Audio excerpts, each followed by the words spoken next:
Okay, thanks, Jess. I don't know why I can never get into the meeting. Well, Commissioner Hayward theorized that it was a identification or lack thereof of individuals as robots. So, Well, no, it keeps trying to take me to an old hearing, I guess. So I don't interesting. know what it is. I've cleared cache. I've done everything. I think I'm just gonna have to have a direct link sent to me and not go, because I went from the hearing packet on the website and it would not take me here. Oh, all right. So, I think that's just what a robot would say. Hey, Jess. Yes. Jess, this is Char. Do you want me to still send it to everybody?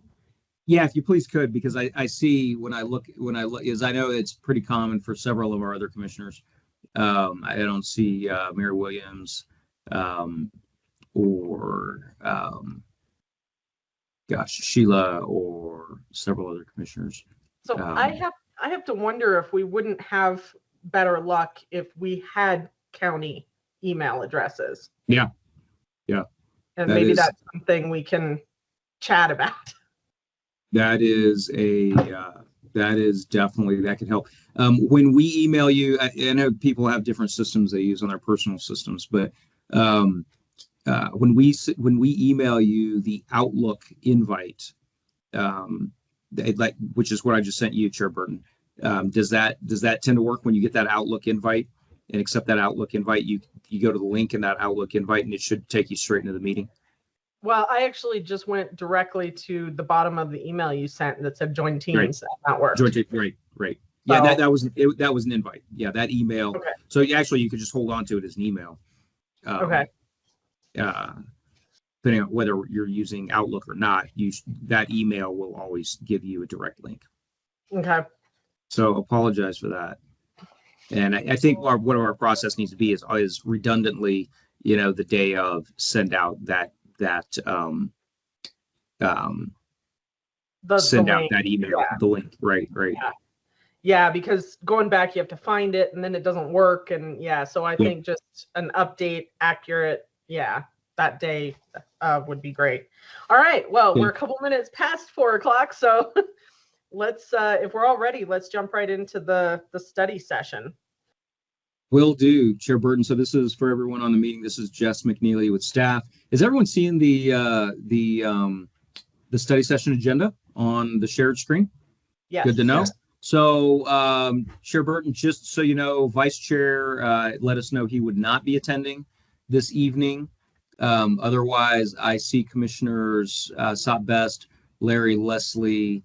I see David Hayward. I see Rose Tohi, and that is all on the commissioners. So we will need, let's see, what's the count there? We will need a couple more commissioners in order to have a quorum for your hearing at 5:30. So one.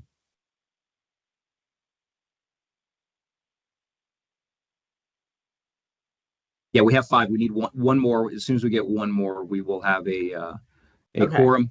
But we are pretty tight on time, so we could definitely get moving on your study session.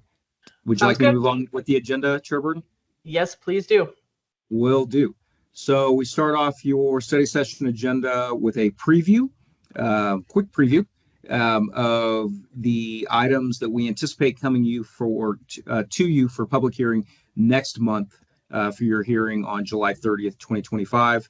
We have 5 items. We'll start off with 2 conditional use permits for RV as a residence. One of them actually has 2 metal storage containers in with that request. And Sophie Koza from our staff will be giving the quick overview on those. So Sophie, go ahead if you want to share your screen and give an orientation to those requests. All right. So this is conditional use permit 2521, Pearson RV as a residence, and 2 metal storage containers. So the owner and applicant is Michael Pearson from Williams, and the location of the property is 1202 East Ventura Avenue in Red Lake. The zoning on this property is agricultural residential with a 1 acre minimum, and the request is to use a park model RV as a permanent residence and have two 320 square foot metal storage containers on a 1 acre parcel in the AR1 zone. So for the park model RV, waste would be managed through an approved wastewater system. Power would be provided by an RV pedestal. Water would be either hauled or delivered. And for the request is also to have two 320 square foot metal storage containers totaling 640 square feet. So this is the vicinity map. Again, its location in Red Lake, just east of Highway 64. And this is an aerial photo of the subject's property. And then this is the current site plan. So you have the RV towards the southern edge of the property, a shipping container behind that, and then a shipping container on the eastern side of the property. And these are photos submitted by the applicant of the park model and then also the metal storage container. And for the citizen participation plan, neighbors were notified within 300 feet of the property, and a meeting was held on site on May 12th to discuss the request. 0 people attended the meeting, but the applicant spoke with 5 people over the phone, all of whom were pleased with the project, and staff have received no comments on this case. Are there any questions? Doesn't look like it. Thank you very much. All right. Thanks, Sophie. Yep. All right, let's move on to number 2 here. All right, this one is for conditional use permit 2523, Campbell RV as a residence. So the owner and applicant is Brent Campbell from Milliken, Colorado. The location of the property is 3156 US Highway 180 in Valley, and the zoning is agricultural residential with a 1 acre minimum parcel size. And the request is for an RV as a permanent residence on a 1.13 acre parcel in the AR1 zone. So for the RV, the applicant would either subscribe to a service that would pump wastewater, or they will take it to a dump station until they're ready to get an EQ permit for a wastewater system. Power would be provided by a generator limiting noise to 50 decibels. Water would be either hauled or delivered, and the RV would be affixed with jack stands. So this is a vicinity map showing the subject's property in Valley right off of US Highway 180. And this is an aerial photo of the subject's property, which is currently vacant. And then this is a site plan showing the RV somewhat centrally located on the property. For the citizen participation plan, they notified neighbors within 300 feet of the subject property, and a meeting was held on site on May 19th to discuss the request. 0 people attended the meeting, and the applicant received no comments, and staff have also received no comments on this case. Are there any questions on this one? One thing that I will want to know when it goes to hearing is the screening that's going to be set up on the property, because that's visible from a gateway highway, and I want to make sure that the RV is screened from traffic on 180. Okay. Other than that, anyone else have any questions? Nope. Okay, let's go on to the next one, number 3.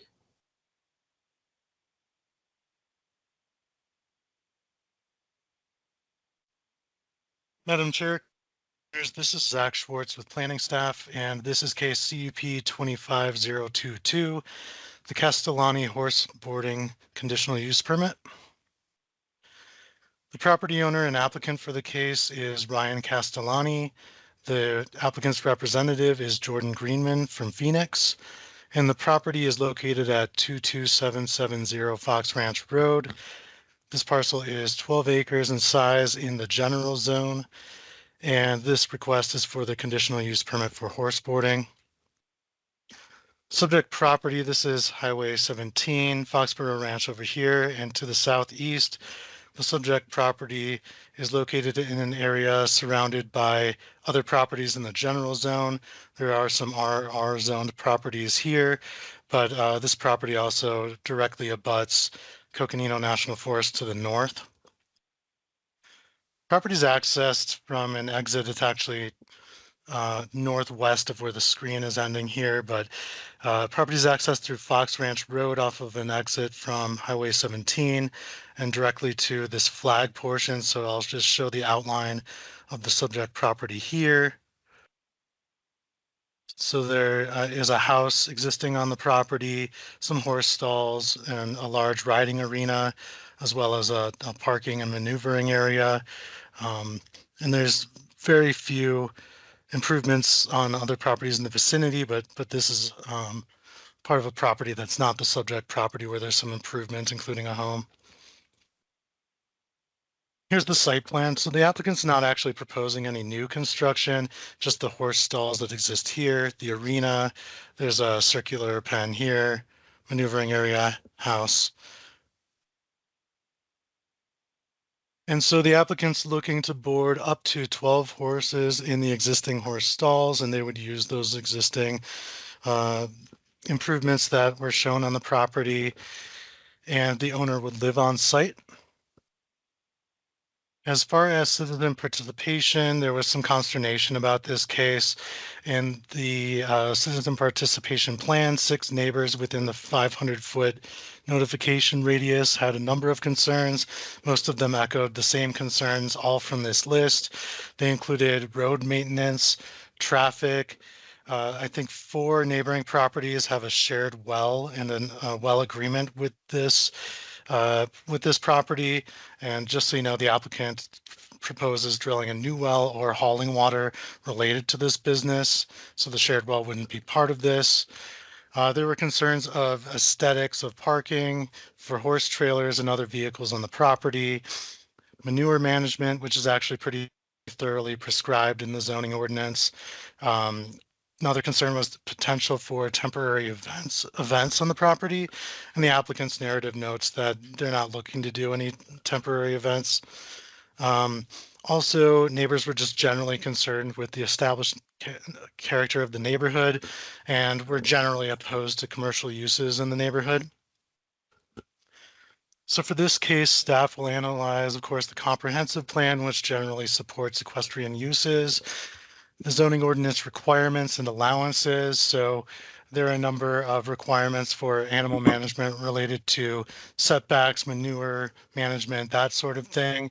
And I did want the commission to be aware that a 12-acre parcel, the zoning ordinance would allow a property owner to have 25 of their own horses or livestock or a combination thereof on the subject property. So just to keep that in mind. Staff will, of course, analyze the potential impacts noted in the citizen participation plan. And I did want the commission to know that any comments related to drawdown from groundwater should not be considered. That's actually the jurisdiction of ADWR.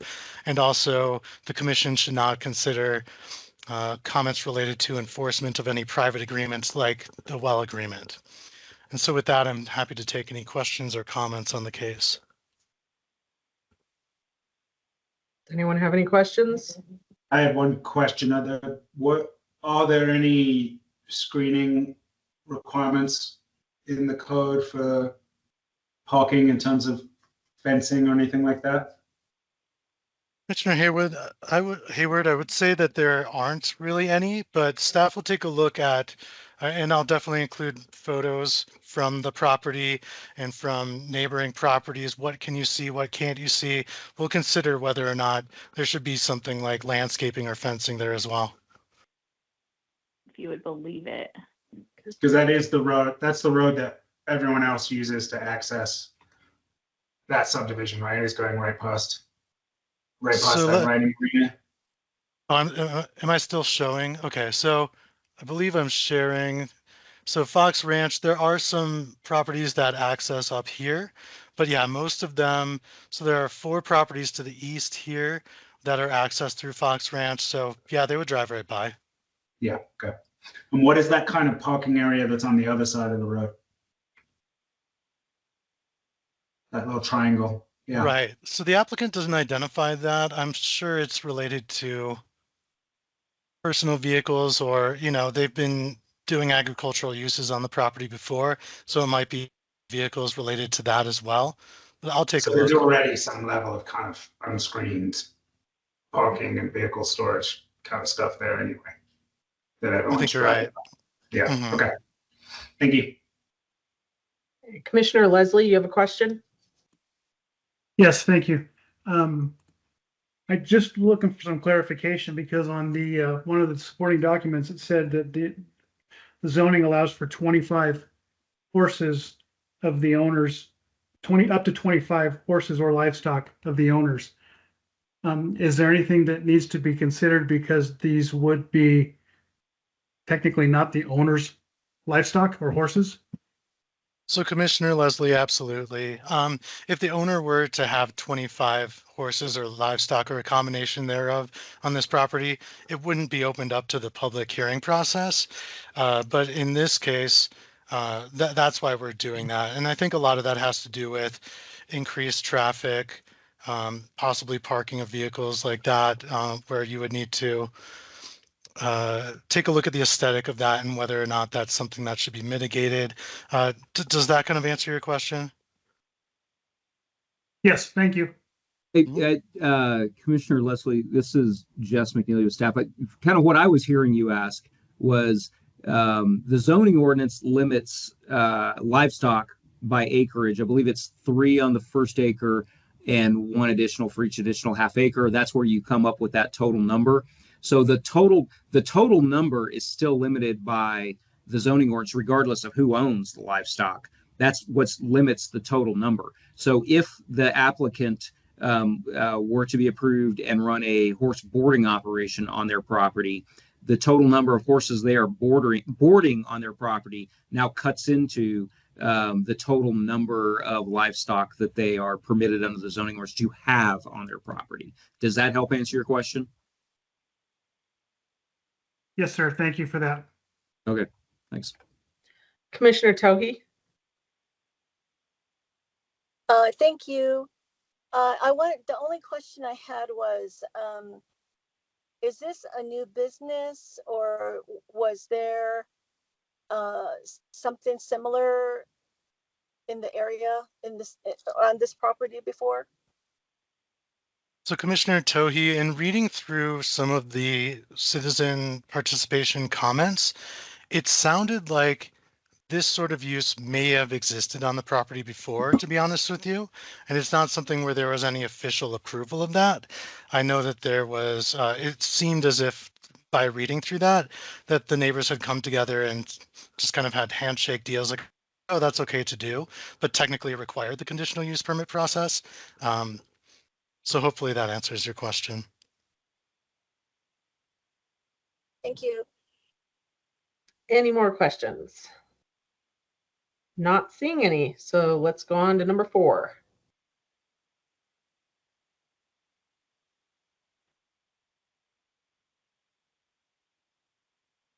Thank you, Madam Chair, members of the commission. In this case is the Diablo Canyon subdivision, SUB 25003. In this case, the property owner is BAS LLC and HML LLC, both of Phoenix, Arizona. The applicant is Thomas Lampo of Norse Design, Tucson, Arizona. The location is about 1.5 miles east of Lake Mary Road and right near Mormon Lake. The zoning is general, 10-acre minimum parcel size zone. The site size over 4 parcels is 335 acres, and the request is a subdivision preliminary plat. This is a vicinity map showing the subject properties. You can see Mormon Lake and Lake Mary Road coming down through here. And this is an aerial photo also showing the subject properties. Again, this is Lake Mary Road. And I think Mormon Lake is down in here. So in this case, the proposed development is a 38-lot subdivision on 335 acres. They are proposing to retain 202 acres protected as open space, and that includes a trail around the open space. They do have primary and emergency accesses, and when a subdivision has more than 30 lots, they're required to have an emergency access. And in this case, this is the first time we've used this in the subdivision ordinance, or it's been proposed.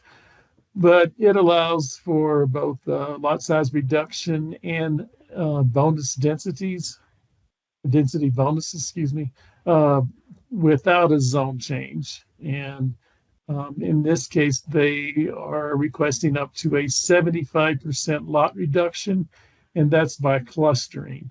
So all that area that's in the open space is retained in open space, and it's clustered on the density is clustered on the smaller lots. In this case, it can be up to, they can be as small as 2.5 acres in the general zone, which is generally a 10-acre parcel size zone. The applicant's looking at 2.5 to, I believe, 5.47 acres for the parcel sizes.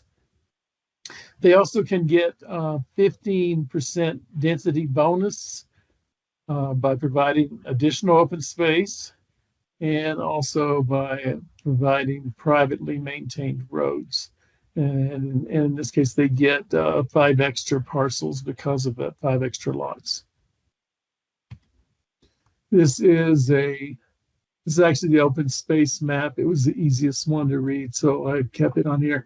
You can see the green. The green really shows you how much open space they're proposing. And it's protect certain features, like you can see these ponds here. And there's other additional ponds in this case. Another water tank here. So there's quite a few of those on this property. They're all being protected. This is they did get a report from the Arizona Game and Fish. It indicates this is a sensitive bird area, and I talked to the wildlife planner who is here and can answer more questions if you need. This is a sensitive bird area. I believe it's for the Pinyon Jay. I did talk to the applicant today, and there aren't really very many pinions on here, but the Pinyon Jay still hangs out here in different places.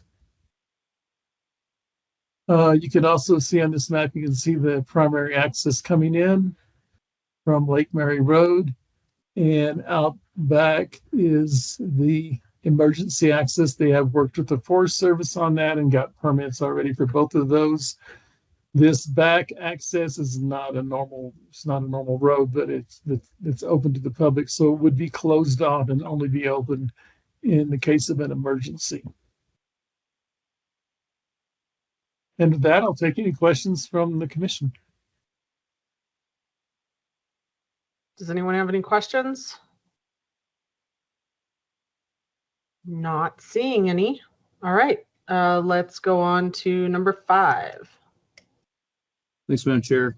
And just FYI, we're still trying to get a couple of, or at least Commissioner Walsh on this meeting. I'll share my screen. And case number 5 is the McLean Meadows zone change and subdivision preliminary plat. So the property owner is Live the Dream Development from Gilbert. The applicant and representative is CD&E Engineering from here in Flagstaff. Aaron Heiss is their staff member on this project. The current zoning is G, general zone. The requested zoning is RC, resort commercial, along with master plan on 82 acres, and MHP, manufactured home park, on a separate parcel of 40 acres. The requested subdivision preliminary plat would be for a 151 lot MHP manufactured home park subdivision site. Those two parcels together total 122 acres. And this is within the valley area, 0.7 of a mile north of Highway 64-180 intersection. So this is a good overview to give you an idea of where the location is. Our site is right here, as indicated by these arrows. The 82-acre parcel fronts Highway 64, and the 40-acre parcel is to the northeast of that. And for orientation, right down here in the center of the red commercial zoning is the 64-180 intersection. We would point out that immediately south of the subject property was an MHP manufactured home park zone change that was approved by the commission and the board several years ago, and is moving forward on some development. And there are other commercial zoning. Well, obviously there's commercial zoning. There's other commercial lodging developments in the area. You can even see through the aerial photograph here, clear sky to the south, and further to the southwest would be the under canvas development. And then we have actual kind of brick and mortar hotels, motels, more at the commercial corner of 180-64. Would point out that this is within the Valley Area Plan, but these two particular parcels happen to be exempt. They opted out of the Valley Area Plan. So when you look at the Valley Area Plan map, it's kind of a hole in the map, and these fall within that hole. So while it is within the Valley area, it is technically not subject to the Valley Area Plan map, as it is not under that map. However, I would point out that the applicants have voluntarily analyzed their project by the Valley Area Plan goals and policies. So this is the master development plan. Here on the lower left is the larger parcel that has the resort commercial zoning. These large arcs would be spread out with small detached commercial lodging units. In these central circular areas would be some of the communal spaces, restaurant, spa, some art studios for yoga and art. Also on this entire site, you can see where their access is proposed to come from Highway 64. Of course, that is an ADOT encroachment permit, and the applicant has already submitted a traffic impact analysis and to ADOT and demonstrated they can meet ADOT requirements. You see where they have some grouped parking throughout their site. I will point out that they have a couple of places both on the north and south side of their site for, I believe, well and water tank infrastructure for their proposed water infrastructure. I believe their wastewater drain fields for their community wastewater system would go on the west side of their property, kind of giving a buffer against the Highway 64 frontage. And of course, in the upper right-hand corner here is the MHP Manufactured Home Park subdivision. These would be lots for sale or for lease, but individual lots, each with its own APN. And there's some communal space mixed in with that. In the lower right-hand corner of this image, you see kind of like an inset image that shows some color-coded frontage of where they would have access from Highway 64. There is also an access easement across the two properties to their south, where there's proposed additional access across that access easement, kind of create a frontage road parallel to 64. They would have access along their highway frontage or along their western boundary up to the north, and then across their northern boundary to the manufactured home park area here. And then you can see the secondary access in blue that would be again over easement out here further to the east from Highway 64, and then cross over High Grove Road, east-west running road here to the south. So that's just going to give you some orientation of how this thing is laid out. Some details for the application. The RC Resort Commercial Master Plan would include 150 detached commercial lodging units. And we'll show you some images of those. And it would include, as discussed, restaurants, spa, yoga, and art studios. The manufactured home park subdivision is targeted for workforce housing. It's very intentional to be for workforce housing. And actually, I don't know if it's 151 or 152. I have to clarify that with our drawings. And of course, these would be on 5,000 square foot lots. These lots, would be some options for sale of these lots or for lease of these lots. These lots could be developed under the MHP zone, under our zoning ordinance, with a manufactured home, like a Cavco brand manufactured home that would be installed, be a little more permanent. They could be developed with a park model RV, or they could be developed with an RV. So it would be a mixture within that manufactured home park of those housing types. There are open space common areas integrated into that manufactured home park subdivision little plan. They have drafted CC&Rs to help manage this, to help maintain their infrastructure, and those CC&Rs would prohibit short-term rentals. So they are committed to workforce housing on the MHP manufactured home park subdivision portion, and their CC&Rs would prohibit short-term rentals to keep that true. Of course, there would be maintained roads within this entire development, which is a plus in the Valley area, where there's, for several reasons, we have some roads that are not maintained. And there would be a water and wastewater system and APS power, obviously both to the commercial and to the manufactured home park residential workforce housing portion of the project. When we look at the infrastructure and services, ADOT has to approve the access from Highway 64 with a TIA and encroachment permit, and that's how we ensure safe, we would assume some level of turn lane for access. So that's how we ensure we meet ADOT regulations for the access to this property, that it has safe access. There are 2 other points of access from private easements, as would be required by our subdivision ordinance, and just makes sense for fire and emergency services and safety. There would be a well and community water system for the entire development as permitted by ADWR. So actually having a water system in this area for lots is something that does not currently exist. And there would be a community wastewater system. And of course, that would be permitted by the state ADEQ, another plus for the subdivision.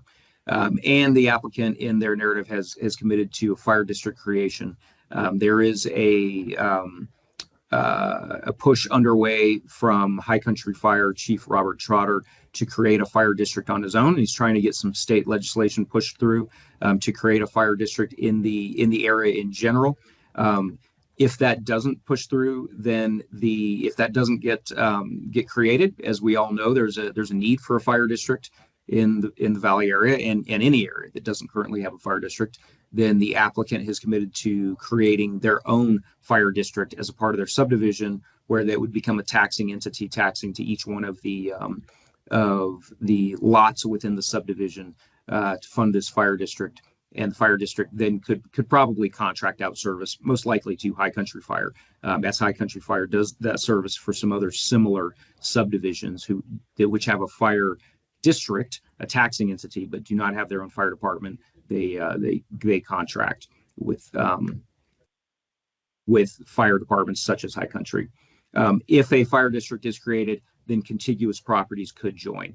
As you all know, our zoning ordinance requires that RV parks and commercial campgrounds have a fire and emergency services provider. So this really would incentivize some of those properties, some of those developments I pointed out on the zoning map in the surrounding area to join a fire district, so they could have better fire and emergency services than just subscription from a volunteer fire department. These are some images provided by the applicant. The very top image is standing on Highway 64, looking to the east as to what the site looks like now. And then kind of a photo simulation. This image shows what the intended development would look like. Their communal buildings would be a adobe and or rammed earth. So trying to go with literal earth to build these buildings and blend in with the natural environment. And it's really hard to see, but the Core 10 rusted metal commercial lodging units would be scattered about throughout. In the lower left-hand corner here, we have a detail zoom in of kind of an entry feature, and that would be an Adobe brick entry feature to the development. And in the lower right, kind of a bird's eye view over the commercial portion of the development, you see the commercial lodging units laid out in an arc there, looking towards the west. And this is a zoom in, or just an image provided by the applicant of what the commercial lodging units would look like. With that, staff will be looking, of course, at the zoning ordinance standards and findings for a zone change. We'll be looking at the subdivision ordinance for the preliminary plat requirements. We'll be looking at the goals and policies of comprehensive plan. We will, as the applicant has already done some analysis with the Valley Area Plans, we'll take a look at the Valley Area Plan goals and policies. But of course, this application isn't required to meet those goals and policies. And we'll be looking at their citizen participation plan. And with that, Madam Chair, I would be happy to take any questions. First question I have is, do you know the materials they're going to use for the roads?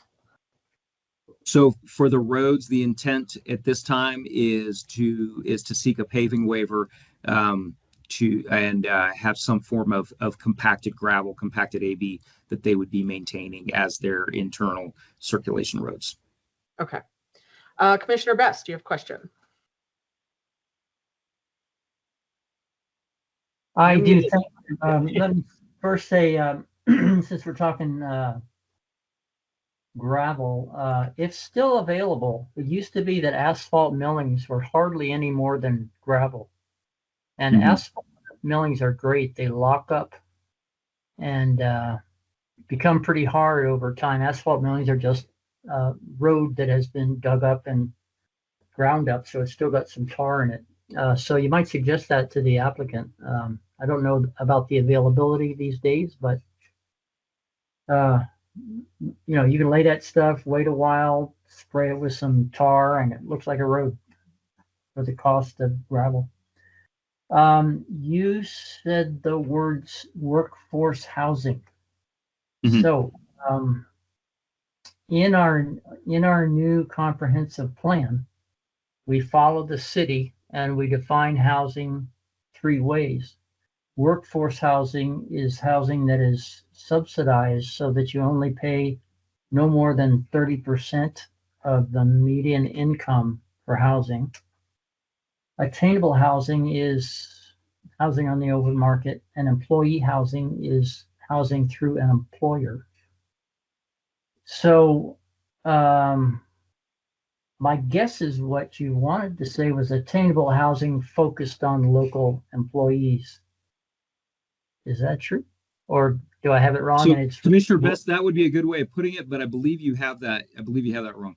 So the applicant's narrative calls this workforce housing, and the intent is workforce for this commercial development and for other commercial developments in the area.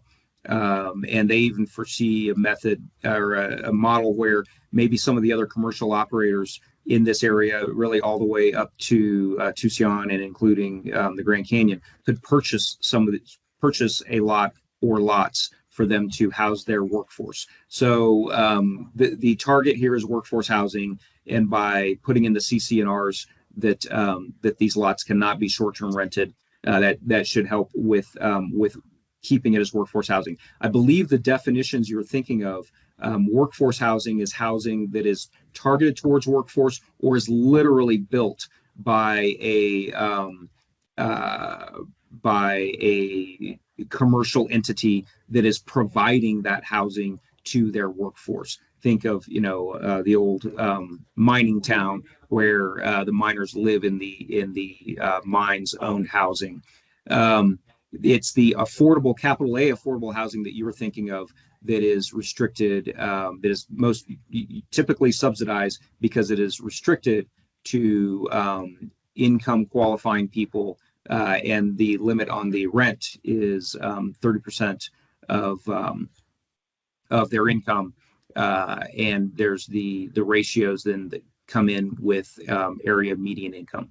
So I think it's the capital A affordable housing you're thinking of that is typically subsidized and truly, and there's some analysis on the people who live there's income. But workforce housing, as I understand the definition at this point in time that we're using, is housing that is targeted for workforce or literally owned by an entity to provide housing for their workforce. Does that help answer the question? I think it, for me, confuses the issue. I suggest that we all take a look at the new comprehensive plan glossary, and let's make this an item in next month's work session, because I just reviewed that glossary and I think it's the same as the city, in which case this would be called, if it's subsidized by an employee housing. Oh, we don't have to beat it to death. I kind of get what you mean, but I'm focused on this a little bit because over the years, there's been a lot of confusion about what we mean when we say affordable housing in the county. And there have been cases where it was pretty mixed up. And I think we've got the same glossary items in the county now that we have in the city, and we all should review them so that we know exactly what when we say something, we know exactly what we're talking about, because I'm pretty sure it's workforce housing is subsidized, attainable is open market, and employees is probably what you're talking about more. But we don't have to beat it to death. Let's just review it and talk about it next time. Thanks. Let's see. Did I have it? Yeah. I also had a question about the previous one when we're done with this one. If we could go back. Thanks. All right. Commissioner Hayward. Thank you. Did this applicant have an application in for this same site previously? A couple of years back? So this same applicant was the applicant for this site, the parcel immediately south. But that So- hasn't been, has that been developed since then? Or? It's in process. It's Okay. it is in process of seeking permits of doing their permitting. Okay. So Thank you. it's been sold. So the current applicant, the current property owner of the subject site no longer owns this site. It was sold to another owner. Okay. Thank you. Ms. Shaw, you wanted to chime in? Thank you, Chair Burton. Just to clarify, the updated comprehensive plan glossary does describe 3 different types of housing. And just, we won't spend a lot of time on this, but workforce housing is housing made available in connection with an employer for its employees. Attainable is the non-subsidized, quote, open market housing. And then affordable housing is that subsidized housing available to people who are earning less than 30% of median income. So all those details are in the glossary definition. Very easy to mix up the terms, but so this project, though, the term workforce housing would be appropriate to be applied to this. So just for clarification. Okay, I apologize for my mistake. Thank you. All right. All right. Mr. McNeely, it would take us out of order to go back to number 4. Is that permitted so that Commissioner Best can ask a question? Sure. Okay. In study session. Yeah, no problem. Go for Yeah, it. this thanks. This is a question about subdivision 25003, the one near Mormon Lake. Does the comprehensive plan talk about this kind of development, which is kind of out in the sticks, fairly isolated from any other development? And I'm not aware of anything in the comprehensive plan, but I just wonder if staff has any comments on that. Is its isolation in the forest an issue? Commissioner Best, there is some language in the comprehensive plan related to this, but I think and we'll look at that in more thoroughly and analyze the comprehensive plan. We haven't done that yet, but in this case, it is it's not a zone change, so they do have certain entitlements on the property. They have the entitlement right now to split it up into 10-acre parcels. Right.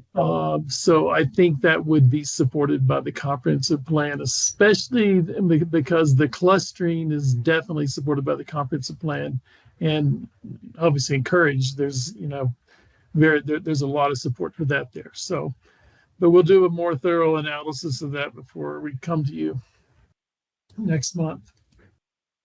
Okay, thank you very much. And the applicant is here and has his hand raised, I see. So if you want to get comments from him, you can as well. Thanks, Bob. I just wanted to address that also, if I could. And thanks for having us. Thomas Lampo, I'm the agent for the applicant. And so the conservation subdivision design is discussed in the comprehensive plan. And then also we're governed by the Diablo Canyon Rural Area Plan. And this area is actually designated for housing within that plan as well. I just wanted to add that. Thanks. Okay. Thank you. Thanks. We shouldn't be discussing the case because it's just that study session. So let's please go ahead and move on and save discussion for the public hearing next month. Okay, let's move on to Community Development Department update. Yeah, thanks, Madam Chair. So Melissa's going to hit items 1 and 2 here on the long range planning. And Melissa, if you're ready to share your screen, you could go ahead. Thank you. If you could just keep that screen up there for one. All right. For a couple of minutes, then we can talk about the Flagstaff Regional Land Use Plan, and that document is moving toward public hearings. I just saw an update. The public hearing draft will be released not at the end of July, but in August.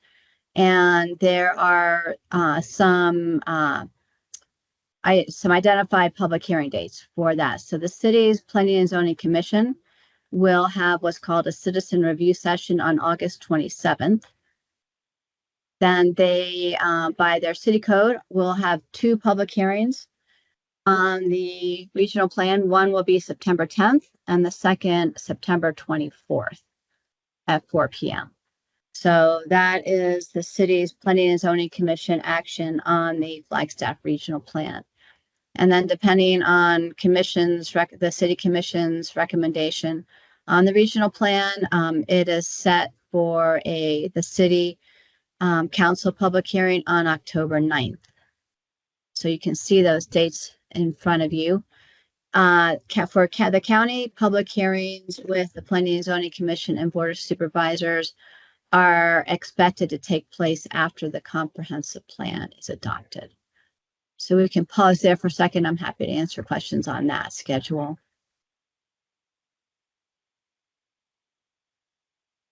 Commissioner Best, you've had your hand up for a while. Is that unintentional? Thank you. All right, I don't see any questions, Ms. Shaw, if you want to continue. Okay. And then with that, speaking about the comprehensive plan, I will share screen, and I do have a PowerPoint, and thank you everybody for moving forward on the other items so we can maybe spend a little bit of time to talk about the comprehensive plan and get into a bit of a deeper dive on some of these goals and policies. So with that, I have a presentation for you. So we'll just talk briefly about a few of the details. Do you see the screen? Yes, we do. Thank you. So as you know, we're updating the plan. We're calling this Envision 2045, and there's a very colorful picture of the county with all the different communities highlighted in it. We are approaching the end of the 60-day review. It will end July 18th. Tomorrow we'll be up in Tuba City at the Tuba City Library from 2 to 4 p.m. daylight savings time for an open house. That will be the last of the 5 open houses that we've had. And then the last, I guess, sort of active meeting that we have scheduled is on July 15th, where we'll be hosting a webinar. But of course, there are many ways to still participate and comment on the draft, including going to a local library, looking at the plan online and commenting right online to it. Or of course, staff is happy to meet with anyone who would like some, particular one-on-one or more detailed explanation about the plan update and then the changes that are being proposed. So with that, then we do have some dates on the calendar for adopting the comprehensive plan, and we wanted to share those with you tonight. So again, after July 18th, then after the 60-day review is concluded, we have scheduled a joint work session for the Planning and Zoning Commission to meet with the Board of Supervisors together on August 26th at 4 in the afternoon. And that would be an opportunity to go take a pretty in-depth look at the plan and hear comments from each other and just become much more familiar with the plan as it moves toward public hearings. And then the next day, we have a planning and zoning your regular study session. That would be the study session that you have regarding the comprehensive plan just prior to the public hearing, which we have scheduled now, public hearing with the Planning Commission for September 24th. And then moving into October, there would be another work session scheduled with the board October 7th. And we're waiting for confirmation on the public hearing date in November, either November 4th or November 18th. So we'll update you as we get that information back. And then the plan is effective 30 days after adoption. So it would be in December if the schedule is adhered to. And then just to remind you, we have another study session with the commission in July. So there's another opportunity to bring you up to speed on the comprehensive plan. So before I move on, any questions on the schedule? Melissa, do we know the end time for the August 26th meeting? Jess, do we know how long that is scheduled? I think they time we were given? schedule us for an hour for that work session. The most work sessions are typically scheduled for an hour, but they wanted to get it at the end of the day so that more P&Z commissioners could make it. Thanks. And we'll send you an invite as we get that invitation. Okay, so then moving on, just to remind you of the format, the new format for the plan rather, and that it's being organized into three main sections, if you will, the rural lifestyle, the natural environment, and then the diverse communities and services with the different chapters that are related to those values and the visions grouped under it. And then what we wanted to do tonight was to introduce you, spend some time on the goals. So the draft goals of the plan. And as you can see here, the current plan has 66 goals. The updated plan has 58. Current plan is 386 policies, and the updated plan at this point has 179. So we have a little bit of time tonight, and we wanted to introduce you to those goals. And the first section that we'll talk about is the rural lifestyle section. And this kind of just, again, shows you the value and the vision for land use, transportation, and the resilient economies and housing chapters that these values and visions apply for these three main chapters in this section. And so for land use, the land use chapter has 6 goals. It has more policies, but we're just focusing on goals tonight. And I can pause here, and we have a few minutes. We can spend a minute or two, let you read them, or I can read them out loud, whichever is easiest, and then move on. This actually was a nice amount of time to spend on these. You want to go ahead and read them out loud, Ms. Shaw, just in case some commissioners had to join via phone? Absolutely. Thank you. So the first one is to maintain the county's varied cultures, rural character, and resilient lifestyle. And I'll just point out that a few of these have an implementation strategy linked to it. I don't have that slide up tonight, but we will show you later then how that's tied to a specific implementation strategy. So goal 2 is conserve open space, working ranches, and unfragmented landscapes.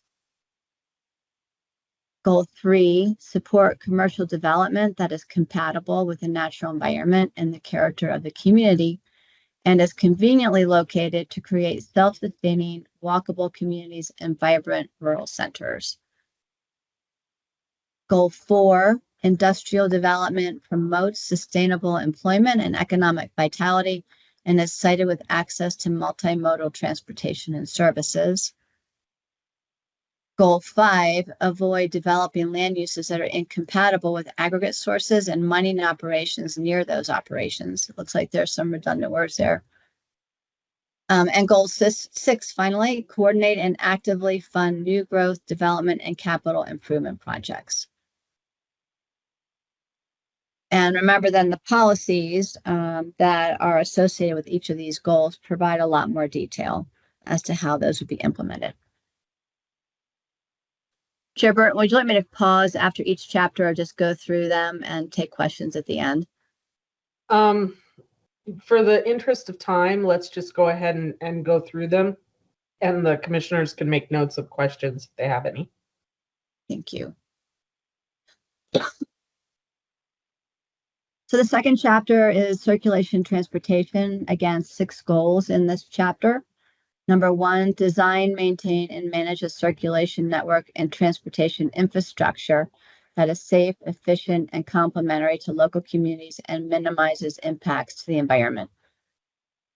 Goal 2, develop data-driven project plans that prioritize safety for all road users by eliminating traffic fatalities and serious injuries.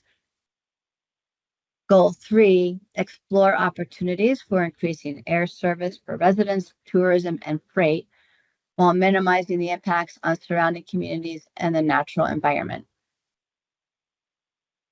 Goal 4, active transportation facilities, multimodal circulation networks, and connections to support alternative modes of travel are available countywide.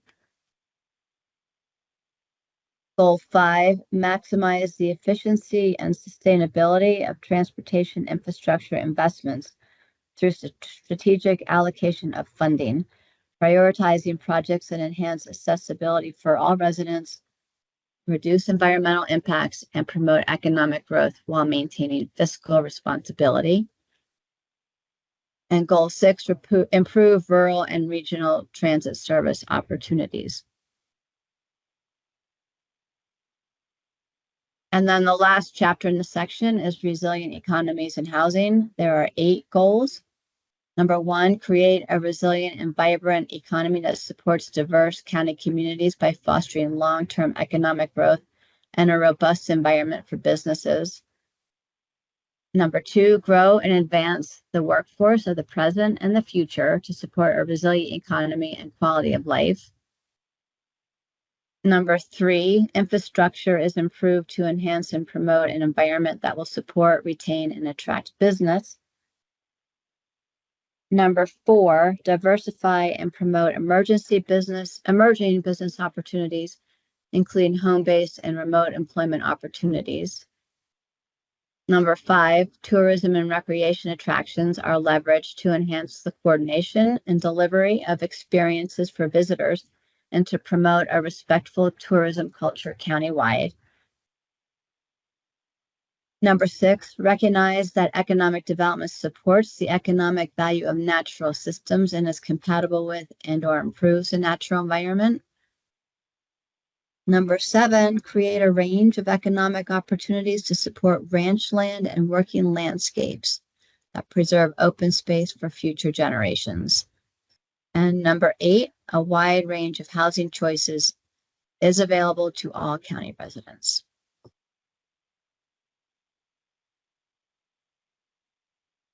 So the next section is diverse communities and services. There are 2 chapters in this section. The first one is community services and public safety. This is probably the longest chapter. There are 12 goals. It includes topics ranging from county facilities, public safety, public services, libraries, schools, education. So it's a big chapter that has a lot of different elements to it. So the first goal is county facilities are planned and constructed to accommodate the long-term needs of the community. The second goal, best practices associated with wastewater technologies and management are continuously adopted in coordination with ADEQ. Number 3, effective and affordable public, vocational, and higher educational opportunities are available throughout the county. Number 4, prioritize the health and wellness of residents and visitors by supporting and enhancing social determinants of health to improve well-being. Number 5, utilities are installed in a manner that is compatible with community character, scenic resources, and ecological conditions. Number 6, promote broadband and telecommunication infrastructure development while preserving the visual character of communities and landscapes. Number 7, coordinate delivery of emergency services and response to meet the needs of all communities. Number 8, a high level of fire protection and safety is provided throughout the county. Number 9, reduce catastrophic wildfire impacts to the built environment. Number 10, avoid or mitigate the dangers posed by identifiable or predictable natural hazards. Number 11, maintain a high level of emergency preparedness to effectively respond to disaster and recovery efforts. And then number 12, neighborhoods and communities are safe and crime-free.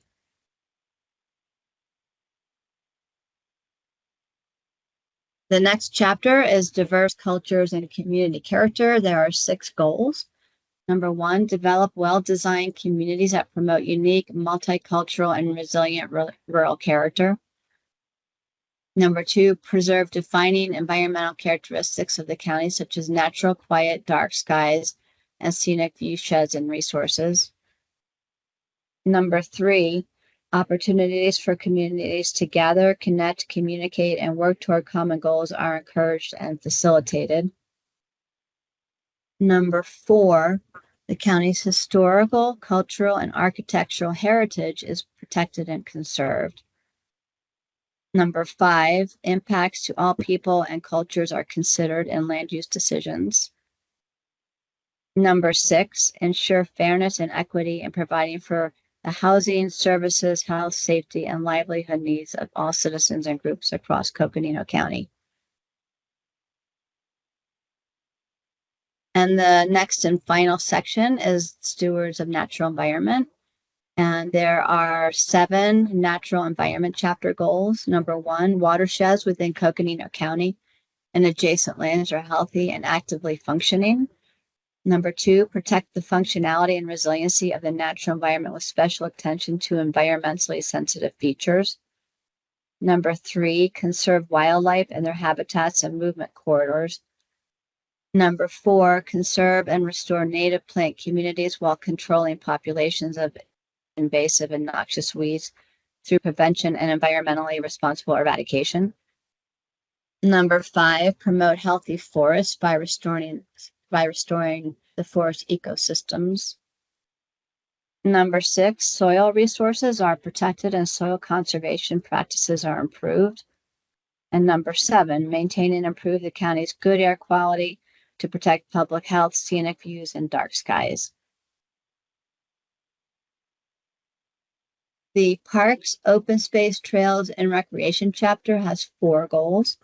Number 1, provide a variety of recreational, cultural, historical, and open space opportunities throughout the county.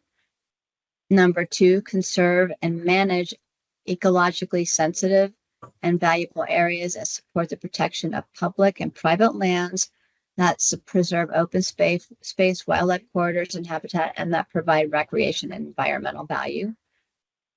Number 3, create an integrated, connected network of trails with access points to and from communities, public lands, open spaces, regional trails, regional centers, and recreational areas. Number 4, increase the outdoor tourism economy while conserving the high-value natural, recreational, and cultural resources, and by building upon opportunities and partnerships between county, federal, and state agencies, sovereign tribal nation, incorporated areas, private land managers, and business owners. The Water Resources chapter has 4 goals. Number 1, maintain a sustainable water supply that protects the natural environment and ecological systems for future generations. Number 2, sustainable management practices and new technologies are implemented that preserve and protect water supplies and improve the quality of surface water and groundwater.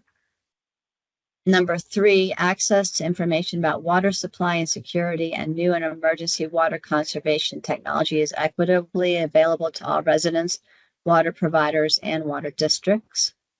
And number 4, reduce water demand and promote conservation practices by implementing new technologies, information, and methods to reuse water.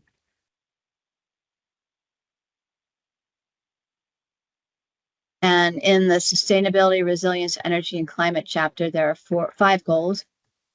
Number 1, Coconino County demonstrates sustainable practices as an organization. Number 2, increase energy efficiency and the use of renewable energy. Number 3, the county mitigates and is resilient and adaptive to climate change. Number 4, increase food security and access throughout Coconino County. And number 5, reduce waste, increase recycling, and improve waste management within the county. And that is it in terms of the introduction to the goals. This is a snapshot, rather, of the initial design for the cover of the comprehensive plan. So the design work is going on at the same time the 60-day review is taking place. So I'm happy to answer questions or comments. Does anyone have anything for Ms. Shaw? Yep, Commissioner Best. First, I'm lowering my hand. Thank you, Melissa. That's hundreds of pages, I'm sure, and the old plan is hundreds of pages, and it's pretty hard to get your head around. We have, with the old plan, a companion guide, which is just the goals and policies, about a 20-25 page document. And Char Slaughter was kind enough to copy it out for me. I'm pretty sure it's online, and maybe Melissa could send us all that link. But an efficient way I find to compare the old and the new, as opposed to going through two documents, hundreds of pages each, which we're not going to do, is just to look at the old goals and policies in the companion guide without all the discussion, and then compare those to the new goals and policies. So that I have asked Char to copy the comprehensive plan companion guide, and she has been kind enough to do so. And it's also, I think, available online. So I'm just making that suggestion as a way to make this not quite so overwhelming. One thing in the environment section that I don't think I saw, and maybe it's in the policies, was the concept of landforms. When we did the sustainable energy ordinance, one of the things that we included was conservation of landforms, because as you go out on the land, and we've approved projects as big as 12,000 acres, you can either sort of roll with the landforms and choose areas that have a landform conducive to what you're up to, or you can get a bunch of bulldozers. And if we're going out on the land and doing things, we definitely want to try to preserve those landforms, because almost no matter what we do, probably in the future we'll undo it. And we don't want to have brown fields and flattened areas that are now not really consistent with the land that we love in Coconino County. And I'm sure there are lots of other things, but that's just one thing that jumped out at me. Thank you.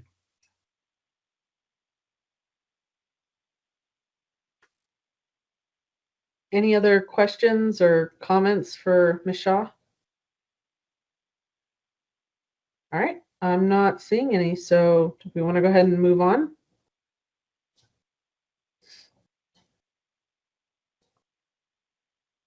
Absolutely. Thank you, Madam Chair. So back to your agenda, item 3 on the department update is letting you know that at the end of last month, the state passed HB 2928.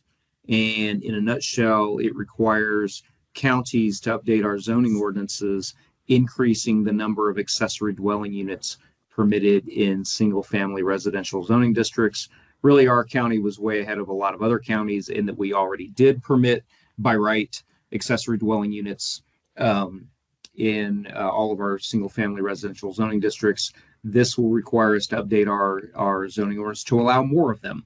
And that would be one attached, like literally attached to the primary dwelling, and one detached in residential zoning districts under 1 acre. For residential zoning districts of 1 acre or larger, it will be one attached, one detached, and a third additional detached. And on the third ADU, or the second detached, if you want to look at it that way, the county has some decisions to make. We are given the flexibility to have some restrictions on that one. So there's more details that go with it. There's reduced setbacks from property lines for these new entitlements for dwelling units.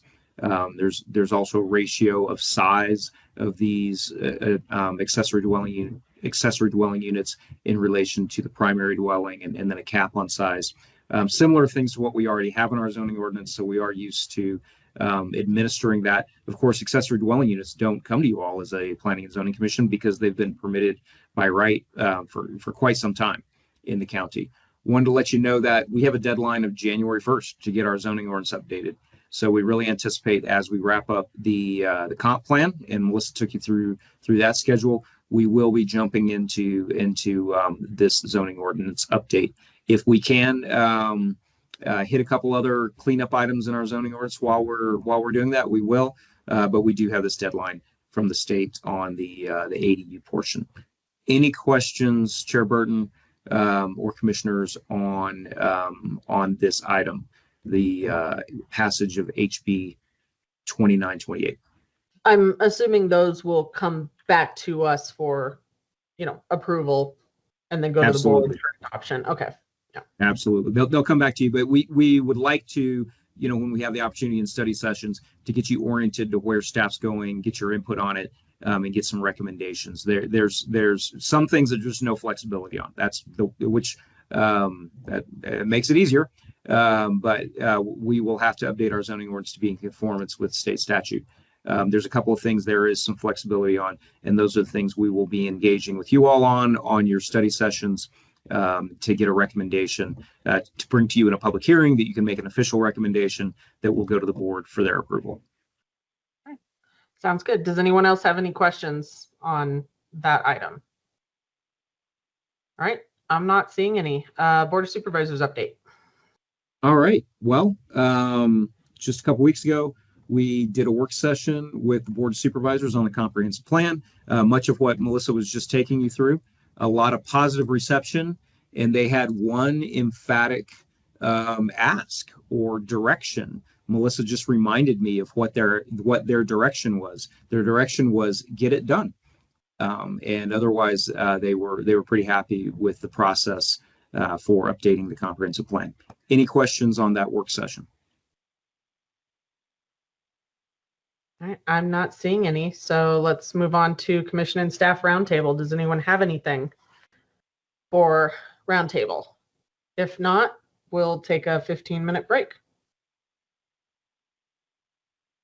I'm not seeing any, so I think we actually get to stretch our legs for 15 minutes, and we'll start back up right at 5:30.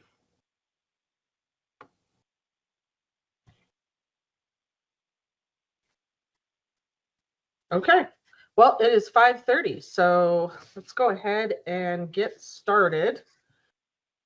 All right, welcome to the June 25th, 2025 meeting of the Coconino County Planning and Zoning Commission.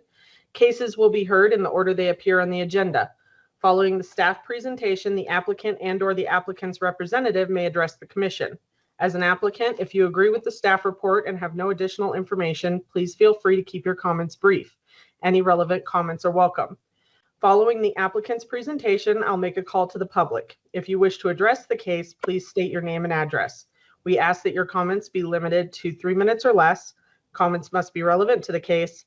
Please address all comments to the commission, and no matter how strongly you may feel about the case, all comments must be respectful.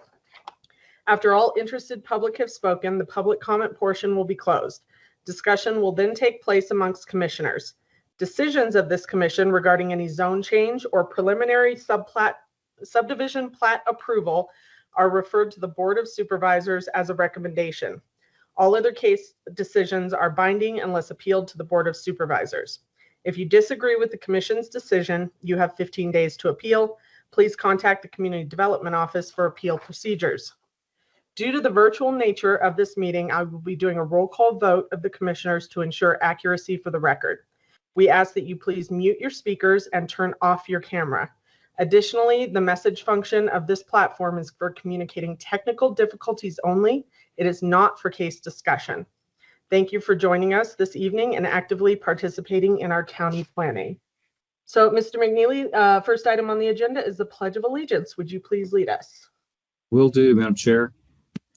I pledge allegiance to the flag of the United States of America and to the republic for which it stands, one nation, under God, indivisible, with liberty and justice for all. Thanks, Chair Burton. Okay, next item on the agenda is the approval of the May 28th, 2025 minutes. If there are no modifications or corrections, I'm ready to entertain a motion.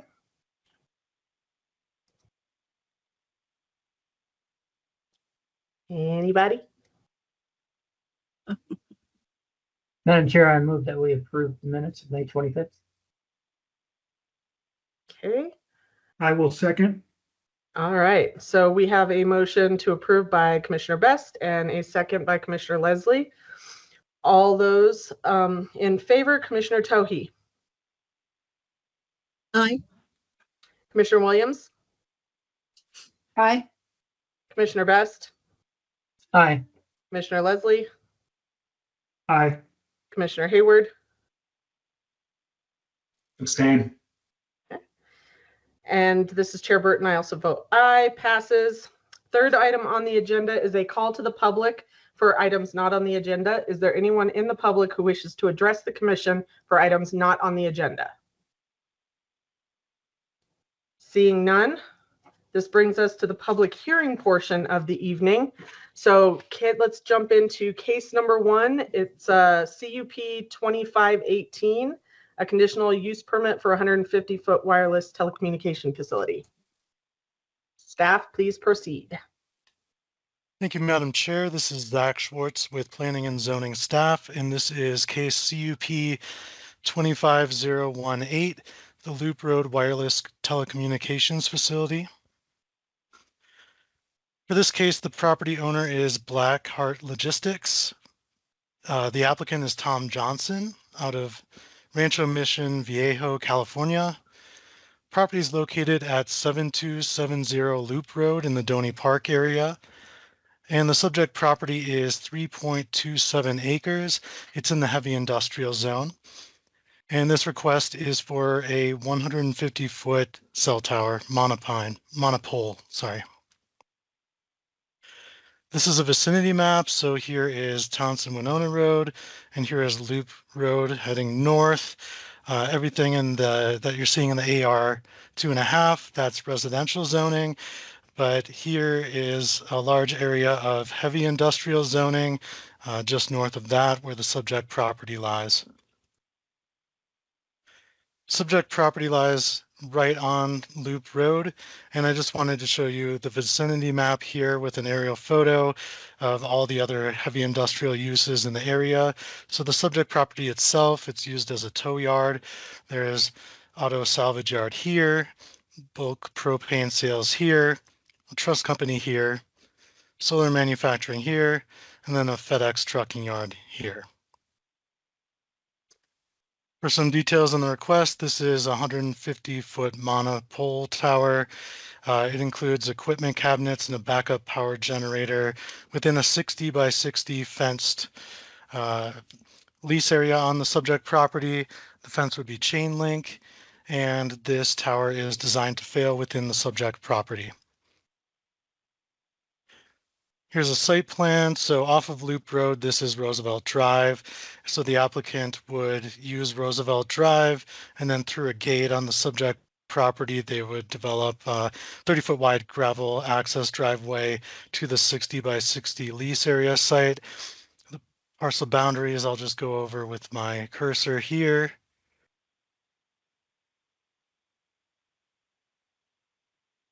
And this is a close-up of that lease area. So the tower is fairly centrally located within it. We have the backup generator and some electrical equipment. This is an elevation of the proposed tower. So it just has the antennas right at the very top. And the next few slides that I'll show you are photo simulations. So I know it's a little bit difficult to see. I apologize for that. Let me know if there's anything I can do to make it a little more clear. But the applicant took photos from different nearby viewpoints, and then they overlaid a rendering of the tower on that. So this view is from north on Loop Road on an access road that is parallel with Loop Road, looking down at the tower site. So this is in front of the auto salvage, and you can see the tower here. This is a view of the tower from south of it on Loop Road, looking north. This is view 3. It actually, so the industrial area ends here. This is now the very northern part of the residential area. And so from this view, the rendering shows that it almost blends in, like it looks like one of the nearby power poles that are on the west side of Loop Road. Where it's most visible from is just to the east on Loop Road, looking in that direction, looking in west. The applicant did submit coverage maps for this request. So top right is the existing condition and the bottom right is proposed with the tower there. The green color is showing coverage inside a building. The yellowish orange color is showing coverage within a car. And the red color is showing cell coverage outdoors. And any of these areas that don't have any of those colors, those are gaps in coverage. So you can see this is where the proposed tower, or where the tower is, but in the existing condition, there is gap in coverage here and poor coverage around as well. With the proposed tower, it shows that gap being covered here. So Townsend Winona Road here, Loop Road coming up, showing that gap in coverage being covered with the proposed tower. Because there's a gap in coverage, the Telecommunications Act of 1996 requires that the commission approve if the requested tower is the least intrusive means of closing that coverage gap. And so the applicant looked and considered other locations nearby. There were no nearby towers to co-locate on. Nearby buildings and power poles were unsuitable because they were too short to close that gap in coverage. And other nearby heavy industrial property owners were either unreachable or didn't consent to having the lease area on their properties. So the applicant did look at other locations as far as closing this gap in coverage. And our zoning ordinance also helps us to identify whether or not this is the least intrusive means, because it has a preferred facilities list and a disfavored facilities list. So this request ranks number 6 out of 10, with 1 being the most favored on the preferred facilities list, because it's a tower between 100 and 175 feet in height, and it's located in an industrial zone. The tower doesn't actually rank at all on the disfavored facilities list. As far as long-range plan conformance, the comprehensive plan has 2 policies that support expansion of wireless telecommunications accessibility, and 1 policy that supports infrastructural improvements that are conveniently located so long as they're compatible with surrounding land uses. So this being an industrial zone. The Donny Park Timberline Fernwood area plan has 1 policy that discourages infrastructural towers and poles from being located within the viewshed of the San Francisco Peaks or other key natural features. This tower is not located in such an area, so staff finds that this request is consistent with the applicable long-range plans. As far as citizen participation, the applicant notified property owners within a quarter mile of the subject property, and they held a Teams meeting on April 21st at 10 a.m. to let neighboring property owners know about the request and take any comments on it. And no neighboring property owners attended that meeting, and staff hasn't received any comments on the case. In order to approve the case, the commission has to be able to make the 4 findings of fact on the screen in front of you. Staff's analysis is within your staff report, and staff is able to make those 4 findings of fact. So with that, staff is recommending approval of case CUP 25018 with the conditions shown on your screen and in the staff report. And I'm happy to take any questions at this time. All right, before we go to any questions, I'd like to ask the all the call-in people to please mute your microphones. We're getting some background noise. Do any of the commissioners have any questions for staff?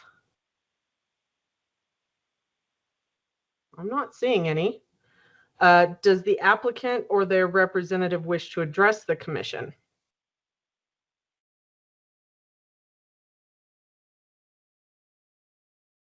Okay.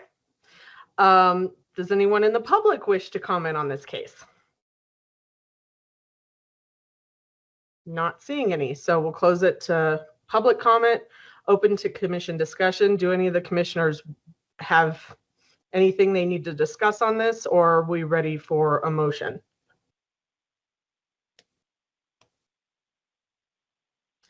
I'm getting crickets, so I'm assuming everyone's already. Are we muted? Yes, who is this? This is David. Are you the applicant?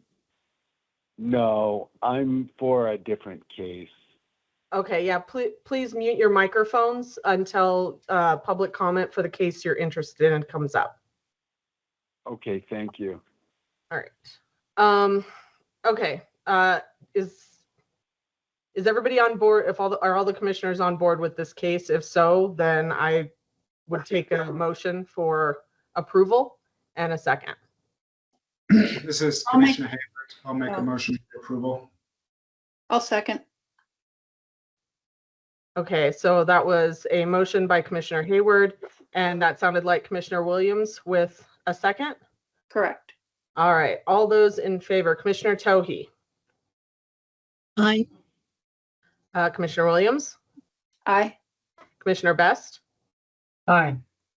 Commissioner Leslie. Aye. Commissioner Hayward. Aye. This is Chair Burton. I also vote aye. Passes unanimously. Let's go on to case number 2, CUP-29-019, and this is for a sports center in Red Lake. Or Valley. Yeah, Valley. Yeah, Red Lake Valley. Go ahead, staff, if you want to proceed with your presentation. Thank you, Madam Chair. This is Bob Short, Principal Planner.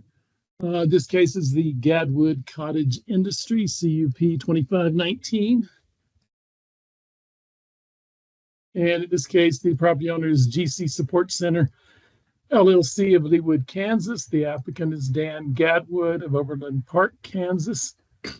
Hey, Bob, we're not seeing your screen right now. If you could share your screen. No problem. Sorry, I thought I had.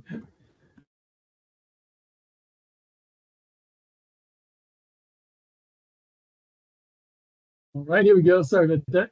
The application, in this case, the property owner is GC Support Center of LLC of Leawood, Kansas. The applicant is Dan Gadwood of Overland Park, Kansas. Location of the property is in Red Lake, but just 13 miles south of Valley.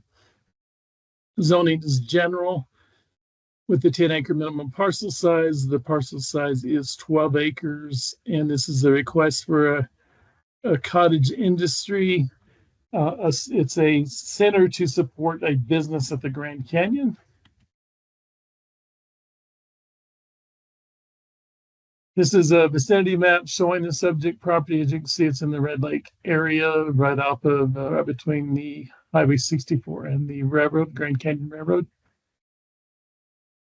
And this is a neighborhood map.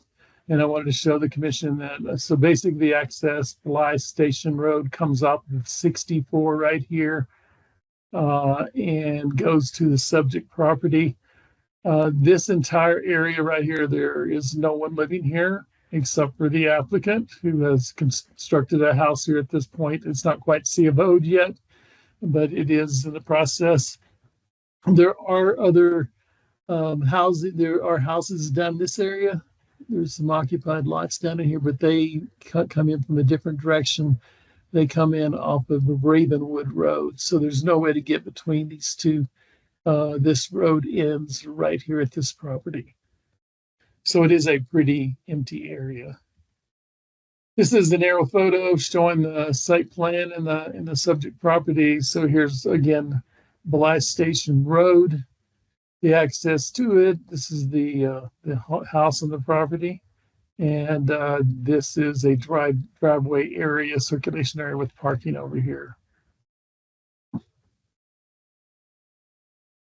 So this is the proposal. It's a cottage industry to assemble sandwiches and store and repair bicycles for a bicycle rental business at the Grand Canyon. The cottage industry will be conducted in a separate kitchen outside of the residential area and in a storage area, all located inside the single family residence. The business would require 1 to 2 deliveries per week with a small box truck. And the business would be conducted entirely within the residence, except for when they unloaded materials and supplies from those trucks that came in. This is cottage industry performance standards. The applicant is meeting all of these standards except for 2. The first one is this one, which indicates cottage industry is to occupy 50% or less of the combined floor area of home and accessory structure. So basically you look at the building, the house, and half of it can be cottage industry and half of it would be livable area or living area. In this case, I have to mention that the cottage industry section also indicates the commission can approve a different number. So in this case, the applicant's requesting to have 1,175 square feet for the living area and 1,645 square feet for the cottage industry. So that is something the commission is able to approve. The other exception would be that it fronts on a county maintained road. There is a process in this section of the zoning ordinance that allows a waiver to that, and we'll talk about that below more. So this is the county maintained road waiver. The applicant does meet all of these requirements. They are really close to a state highway, so they are able to get emergency services. Very little traffic would come down this road. It would be required to meet the requirements of the EDCM, and the applicant has agreed to do that. That is conditioned. And it isn't in proximity to any neighbors at this point. Even if it was, if someone does develop property nearby, it still wouldn't have a lot of effect on them. This is the floor plan. So you can see on this side, this is the living area. And it's just like any other house, has 2 bedrooms, 2 bathrooms, has a kitchen area and a living area. So this is the living area. This area would be the area used for the business. And since they are making food for the public, they do have basically a commercial kitchen here, 3-compartment sink, walk-in cooler, and this is where they would make sandwiches for their business at the Grand Canyon. This is the storage area where they would store the bicycles that they rent out at the Grand Canyon and also do repairs on those bicycles. This part in the inn back here is just a covered porch area. It's all out in the open. This is a photo of the single family house. This is what we call, very unofficially, this is called a barn dominium. So that's why it has a unique look to it, but it is a legal single family residence. There's another picture from the front. This is a picture of Blast Station Road. I believe this is maintained by the local POA. I'm not sure. I haven't been able to confirm that, but in any case, the applicant has indicated they can bring it up. They will bring it up to standards that are required by the EDCM. And I did want to note that it is a pretty solid road as is. It doesn't get a lot of traffic because no one lives out here, so there are some growth in here. But it goes down here and it turns this way. That's a different portion of the road. So this would be the access for the applicant coming down the road. In terms of citizen participation, the property owners within 1,000 feet were notified and invited to a virtual meeting held on April 30th, 2025. 2 neighbors provided comments and were in support of the proposal. The applicant addressed all the concerns that they had. This is staff analysis. This is an appropriate place for this kind of a business, a cottage industry within the general zone in a very rural area. There are no other existing houses, as I indicated before, on Blast Station Road or in the immediate area. The comprehensive plan supports cottage industries, and the use is in conformance with cottage industry performance standards with the waivers and should not have significant impacts on the neighborhood. These are the findings of fact. They are addressed in the staff report and right here. And with that, staff recommends approval of CP 2519 with the recommended conditions. And with that, I'll take any questions from the commission. Do any of the commissioners have any questions for Mr. Short?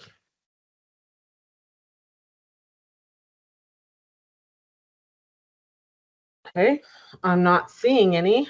Thank you. Does the applicant or their representative wish to make any comments to the commission?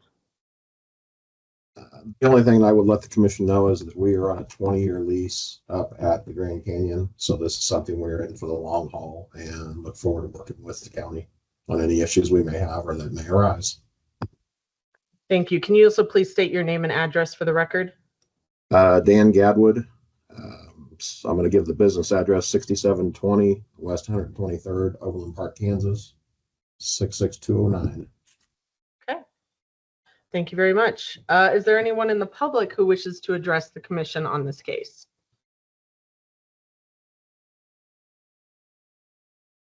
All right, I'm not seeing any, so we'll close it to public discussion and open it up to the commission discussion. Do any of the commissioners have anything they wish to discuss about this case? Are we ready to move forward with a motion?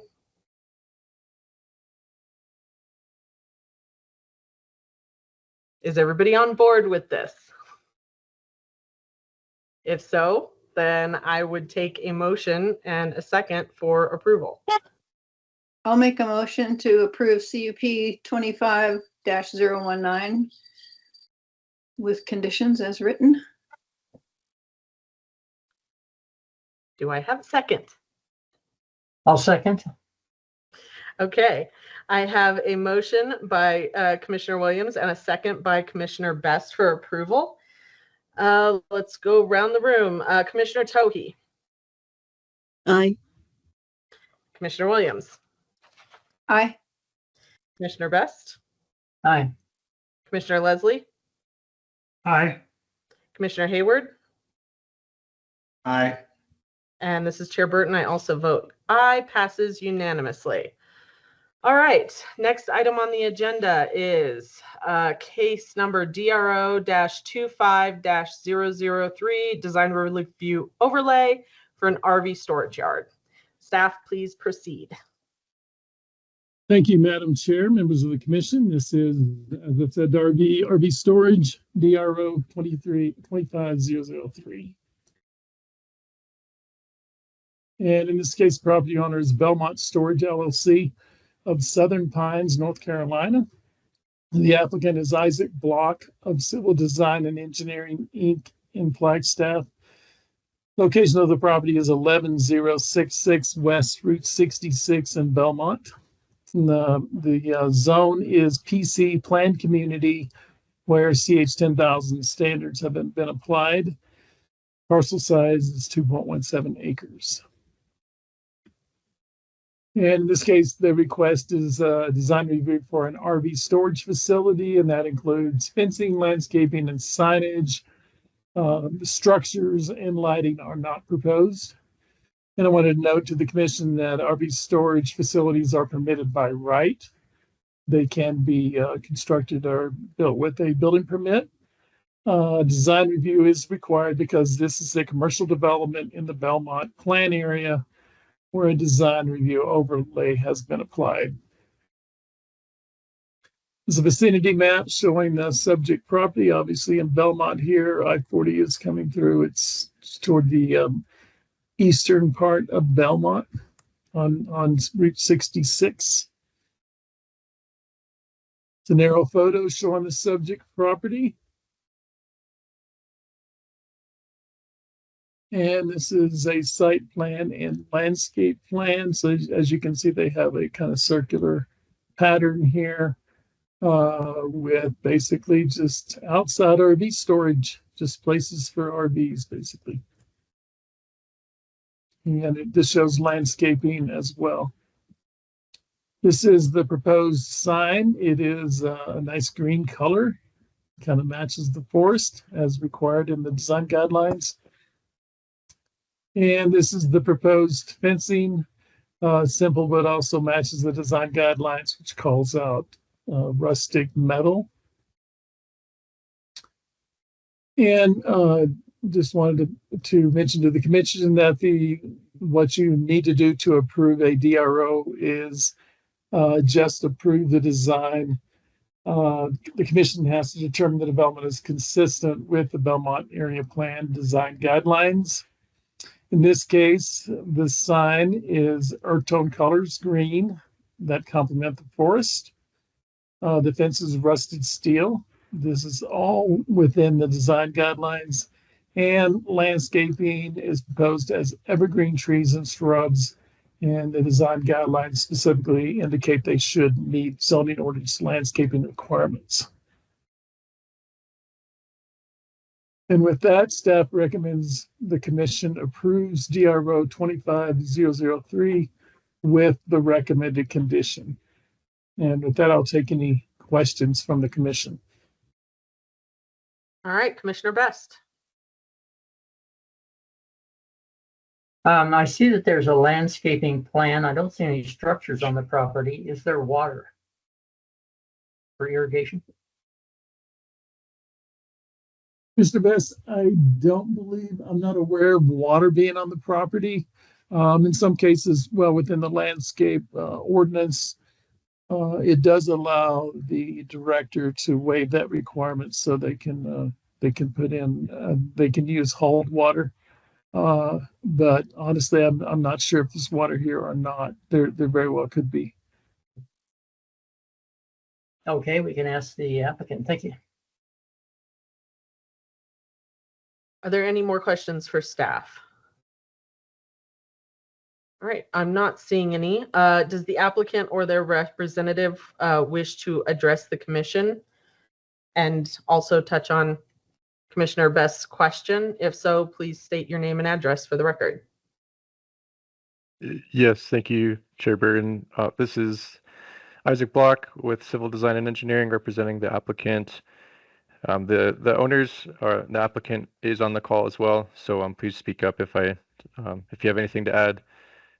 Commissioner Best, thank you for your question. To my knowledge, there is no water at the site, but we are proposing evergreen plants and shrubs, which would not require irrigation on the site. So that would be our approach to, and hopefully that answers your question. Do any of the commissioners have any more questions for the applicant? I'm not seeing any. So let's open it up to public comment. Is there anyone in the public who wishes to address the commission on this case? If so, please raise your hand. I am not seeing any. So let's open it up to commission discussion. Commissioner Best, has your question been satisfied? Go ahead. On the contrary, I know quite a bit about plants in northern Arizona. There's virtually nothing you can plant. Maybe a cactus that doesn't need water in northern Arizona. Just because it's evergreen doesn't mean it's going to grow. I'll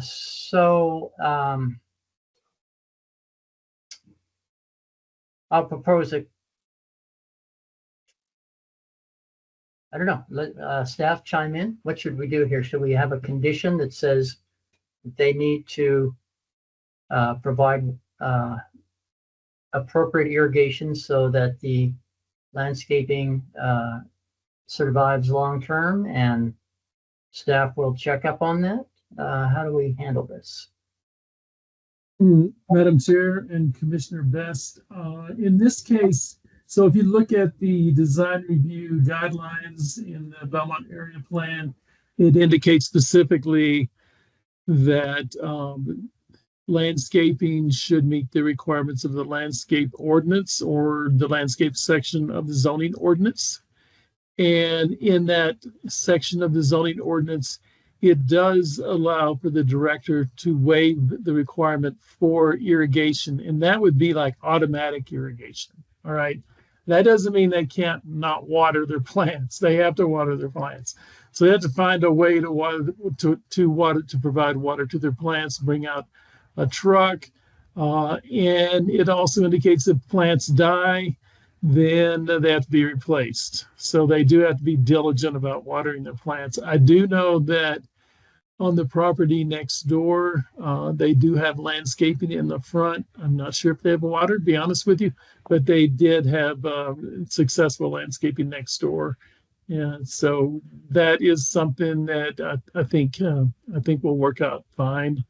It's something we deal with quite a bit in different areas where there isn't running water on the property. Okay, so it sounds like it's satisfied with the zoning ordinance or the design review. Madam Chair, that is correct. Okay. Well, I'm comfortable with that, except I just heard the applicant say that he was going to plant plants that don't require irrigation. And my statement is there's no such plant.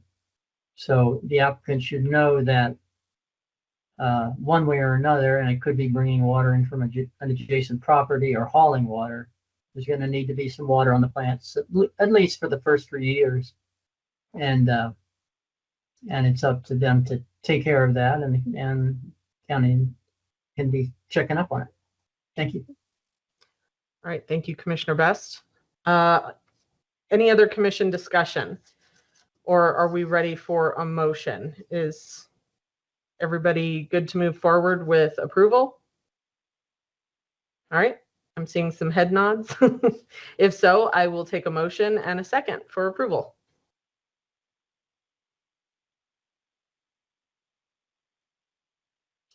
All right, I'll make a motion that we approve DRO-25-003. All right, who wants to second? I'll second. This is Commissioner Tohi. Okay, I have a motion for approval by Commissioner Williams and a second by Commissioner Tohi. All those in favor, Commissioner Tohi? Aye. Commissioner Williams? Aye. Commissioner Best? Aye. Commissioner Leslie? Aye. Commissioner Hayward? Aye. And this is Chair Burton. I also vote aye. Motion passes. All right, the next case is ZC 25004. It's a request for a zone change from AR 2.5 to CG 10,000. Staff, please proceed. Thank you, Madam Chair. This is Jess McNeely with staff, and I'm sharing my screen. Are you all seeing the PowerPoint presentation? Yes, we are. All right. Well, yeah, this is ZC 2504. We're calling this project the Highway 89 Self-Storage Project. For this application, our property owner is Juliet Moores. The applicant representative is CD&E Engineering here in Flagstaff, Isaac Block, who was actually the engineer on your last case as well. The current zoning of this property, it's a mixed zoning. Northern half of the property is zoned CG Commercial General, and it's contiguous with other commercial zoning in this area. And the southern half is zoned AR 2.5, agricultural residential 2.5 acre minimum parcel size. The requested zoning is to rezone to commercial zoning for the entire property, and the proposed use here is self-storage. The site size is 1.87 acres, which you can see right here on the slide is under that AR 2.5 minimum acreage size. This is a zoning map that gives you a sense of the immediate area. Our subject property is right here that I'm pointing to with the cursor. You guys seeing my cursor okay? Yes, okay. we are. Yeah. So you can see how the north half is zoned commercial, the red, and the southern portion is the yellow AR 2.5. You see the Burris Lane intersection here is really kind of the center of what would be called the Burris Lane Rural Activity Center. The rural activity centers are designated by the Flagstaff Regional Plan, and then that is echoed within the Donny Park Timberline Fernwood Area Plan. The activity centers are where we expect commercial development and commercial zoning, and so this is obviously an activity center, commercial activity center, as there's existing commercial zoning and quite a few commercial businesses.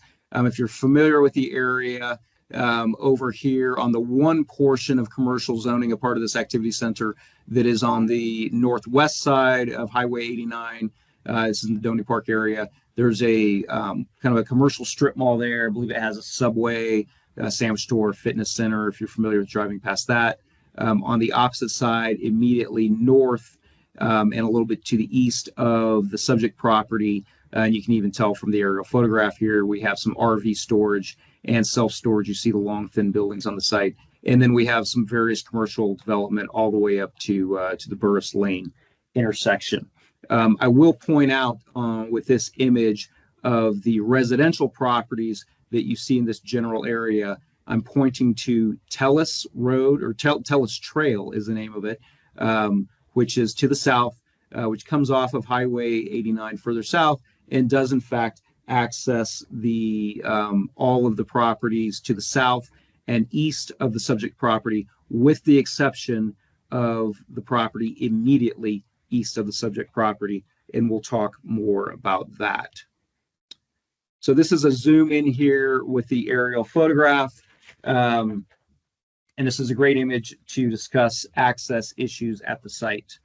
As you see the site right here highlighted, you can see the old abandoned church building on the far south end of the site. It really bumps right up against the 20-foot setback. And you see that the balance of the property is vacant. You can see the RV storage and self-storage buildings on the property to the northeast. You can see the property, residential zone property, immediately to the east. And actually this image shows pretty well where they have some horse corrals, and the closest building on the residential property to the east to the subject property is actually a metal storage building, a Quonset hut, if you know what one of those is. And you even see quite a bit of outdoor storage on this residential property surrounding that metal storage building on the neighboring residential property to the east. We will point out where Delegowski Drive is an informal drive that crosses the subject property. It actually crosses a piece of Forest Service land. What you're seeing here with the color indication in our partial viewer system indicates this is Forest Service. So Delegowski Drive crosses over Forest Service land, and that is not with an easement. So that's just an informal drive, and then it goes right across the middle of the subject property, really right in front of the church.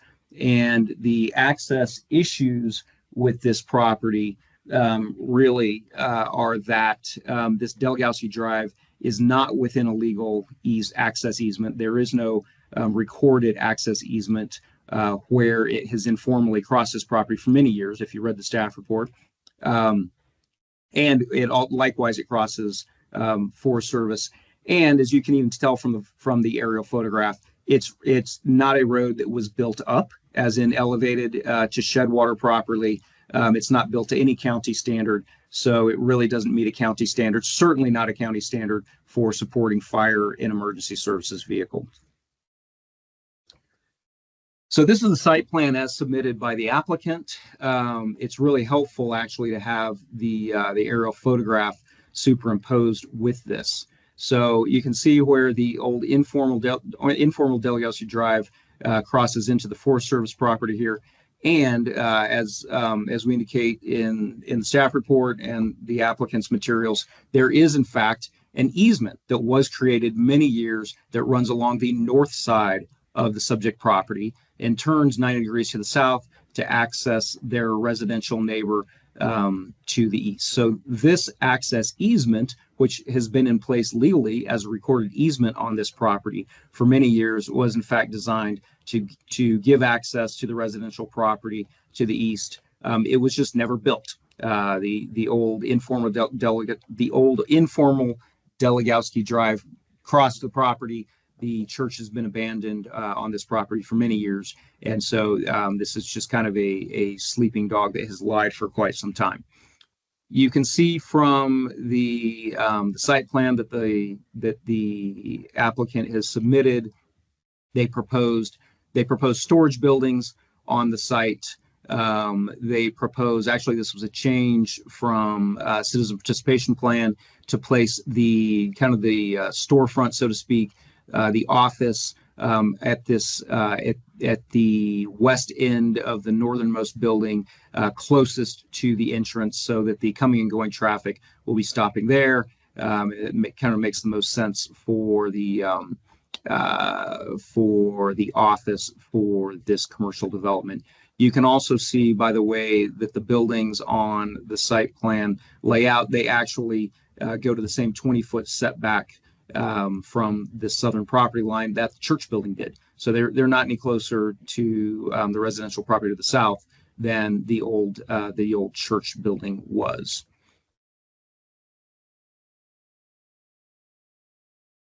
So the background and considerations for this case that staff really looked into and the applicant fully explained was the split zoning and undersized lot for 2.5 acre zoning.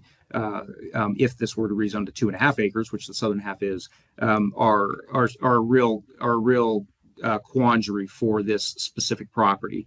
The non-residential structure, the church, which of course can be a conditional use in the AR zone, was developed on the AR southern half, so that's where there's been a non-residential use, near the residences, especially the one to the south and to the east. Church has been abandoned for quite a while. Delgowski Drive, as we discussed, is not a recorded easement, or it is not legal access, and as we pointed out, it's not built to county standards. So there's certainly some life, health, safety concerns there. The easement that we showed on this image is in fact a legal easement that exists on the property, and the applicant has submitted a TIA to ADOT and confirmed that they will in fact be able to get an ADOT encroachment permit. ADOT will be the ones to grant access to Highway 89 for the access as proposed and as legally exists on this property. So just to orient you to the site, this is the church building that currently exists on the property. You're just kind of seeing the west end of it. It extends with some other portions of it further east. This is standing kind of right in front of that church and looking due east, where that informal Delgowski Drive crosses into the residential property that you're kind of looking at down that drive to the east. When we look north and northwest, these are a couple of the commercial properties. This image on the left is the self-storage and RV storage business immediately north of the subject property. And you see the screening fence along this commercial property. Similar screening fence exists on its south side, bordering the subject property. If we look across Highway 89, a little bit to the north, this is the shopping center, typical neighborhood commercial area that is nearest the subject property. When you stand on the subject property, just a little bit to the east of the church and look due south, you see this residence. So you kind of see the buffer space in between some of the existing vegetation, and you see the nearest residence to the south from that vantage point. If you step across and look onto the neighboring property to the east property, on this image, the far left-hand side right here, you start to see the fence between the subject property, the application area, and the residential property to the east. This is the Quonset hut storage building that we pointed out in the aerial photograph. So not incompatible with as a building type with typical self-storage buildings. And you see a bunch of the outdoor storage that is on that residential property right in that area, really just abutting the subject property. If you stand on the subject property and look due west, I was catching it late in the afternoon here. You see Highway 89, and on the other side of Highway 89, you're looking at the National Forest, and then ultimately the peaks. So the neighborhood held a citizen participation plan meeting. They invited all of the neighbors within 1,000 feet. They did get a lot of mixed response on with this neighborhood meeting, and there's a couple letters that are in your staff report packet. But there certainly was a desire from several surrounding property owners to resolve the legal and physical access issues on this property. As we pointed out, the applicant did in fact move the proposed office location based on neighbor comments. The property owner to the east, in fact, did provide a letter supporting the proposed zone change if new legal road access was built, specifically in their letter to ADOT and fire department standards. Of course, that would be required as when we permit new road construction.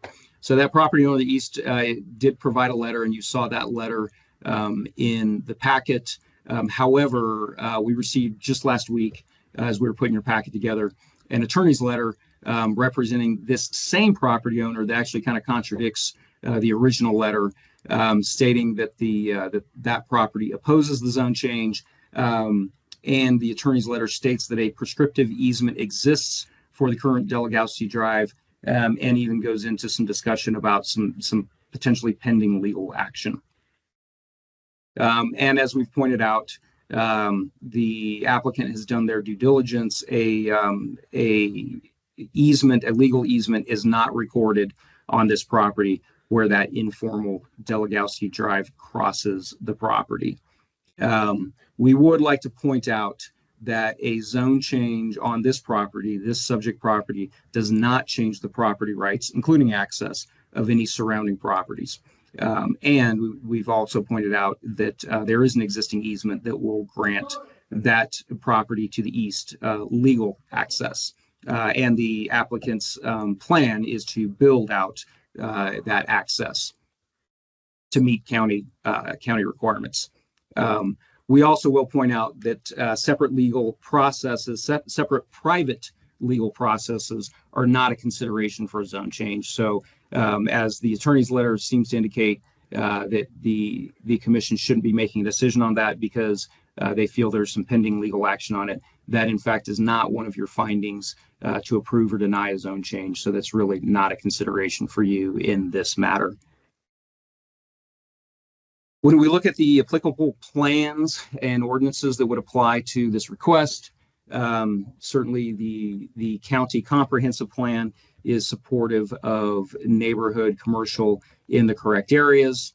We would point out the Donny Park Timberline Fernwood area plan is not very supportive generally of commercial zoning, except for when it exists within a commercial activity center, as this parcel is within a commercial activity center. So the Donny Park Timberline Fernwood area plan actually does support support this zone change as requested.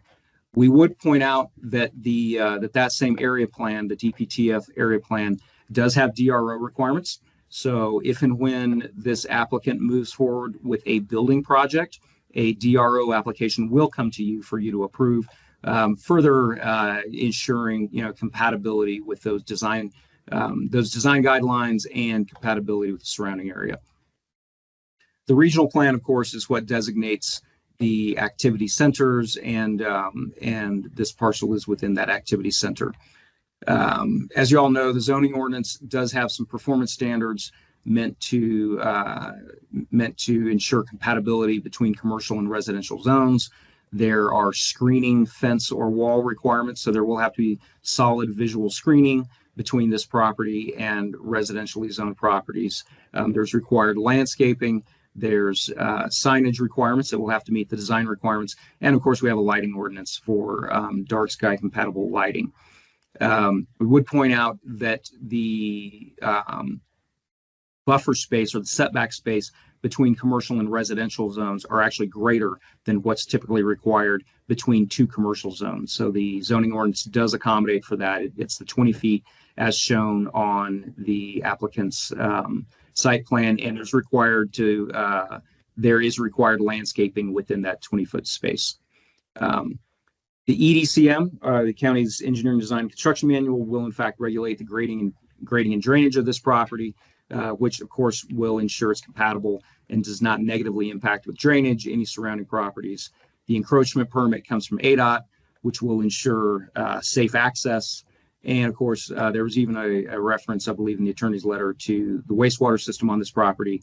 ADEQ regulations regulate wastewater systems. The county is delegated to permit those wastewater systems, and the wastewater system, as drawn on the applicant's site plan, would certainly meet those requirements. We would point out all surrounding properties have on-site wastewater systems, septic systems, as there is no community wastewater system in this area. So when we look at the findings, staff was able to make the findings, as you saw in the staff report.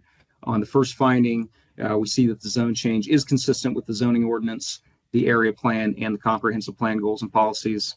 Zone change won't be detrimental to public health, safety, comfort, convenience, or welfare. In fact, improved legal access built to county standards will improve safety for this site and the surrounding properties, particularly the property to the east. This zone change is compatible with adjacent commercial properties that have RV storage and self-storage facilities, and the low impact commercial use shouldn't adversely affect the established character of the surrounding residential properties. And as we discussed, the zoning ordinance has standards for setbacks, lighting, landscaping, screening that would ensure compatibility with those surrounding properties. So with staff's recommendation, we really see this zone change request as resolving this split zoning issue on this property that really prevents it from being used for anything.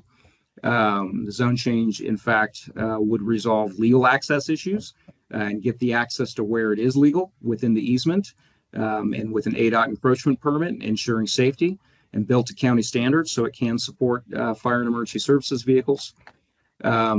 Staff, with that, recommends forwarding a recommendation of approval with the one condition that is in your staff report. And with that, I would be happy to answer any questions. Okay, Commissioner Best. Yes, I'm kind of uncomfortable with the prescriptive easement issue. This road has been used for decades. Prescriptive easement, the whole definition of a prescriptive easement is that there is no legal easement. It is one that is based on basically history. And if we have a recent lawyer's letter claiming that there is a prescriptive easement, and if that were to be successful, that would pretty much turn this whole thing upside down. The improved legal access would not be there. This easement would go right through those buildings. I guess maybe I would ask legal counsel, or is this appropriate for us to do this now or continue it and until that issue is resolved? Because it would certainly upend the entire purpose of what we're doing right now. Yeah, so I can speak to that a bit. I think the thing that I would just remind everyone today is that this is actually just a rezone. So it's just asking the Planning Commission to approve the potential uses of this property going forward with the rezone. It is not they're not requesting the site plan to be approved today, and that's not one of the conditions. The only condition that I'm aware of is the legal access condition. So the Planning Commission's vote today won't be to approve these buildings to go where they are. So I do think that leaves room for, like, if I know the letter said that they're planning to bring a court action. So if the court does establish a prescriptive easement there, then this rezone isn't going to bind any party to this plan as it is. So if there is a prescriptive easement there, then this decision today shouldn't affect that. Does that help answer your question? Do you have other questions that you want me to fine tune for you? There is no language in this document that says it is limited to this plan in the document that we're approving.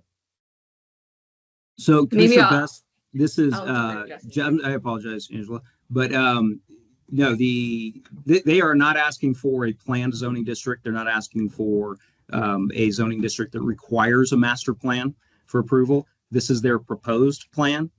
So they're asking for straight zoning with all the performance standards in that zoning out of the zoning ordinance. The other thing we point out is on the image here where the informal Delegowski Drive crosses Forest Service land, that still doesn't resolve Forest Service land. So there is no prescriptive easement on this property because there's no easement recorded. If there was a prescriptive easement, that would be a way to create one. It would be recorded against this property, and it's not. Likewise, getting easement across Forest Service land would be a completely different issue. Likewise, when you go to the ADOT regulations, as the applicant's engineer has, the legal easement location not only serves this property as it should, not only grants access to the property to the east in a much more safe location. That access point from Highway 89, in fact, meets ADOT's spacing requirements in order to grant an access easement there. So there's several reasons why where the legal access easement exists is the better place for it. I think that would be kind of tough for a judge to be granting prescriptive easement on something that does not meet county standards when in fact there is in fact a legal easement on this property that will grant access to the easement to the property to the east legally as it exists without having to go through that and encumber this property and make it completely not very usable by bisecting it through the middle of it. Yeah, and this is Angela again. I just want to make one final point based on what Mr. McNeely said, is that I do think the court I believe they're planning to bring a court action, and I think the court is the best place for them to, like, the judge should be arbitrating like what these facts are, like if there's enough evidence to show there's an easement there, whether or not like the easement moved locations when the legal access easement was granted. All those questions I think are best left to the court to decide, and I do think that is a private property dispute. And again, the rezone, I mean, you guys are providing a recommendation to the Board of Supervisors, and it's just to the zoning, the uses of the property. If for some reason, if the court comes back and says, nope, there's an easement right there, you can't build it, then the property owner won't be able to build no matter what the Planning Commission's decision is today. So. Okay, thank you. Are there any other questions from commissioners for staff? Okay, I'm not seeing any. So does the applicant or their representative wish to address the commission at this time? If so, please unmute, state your name and address, and go ahead and proceed with your comments.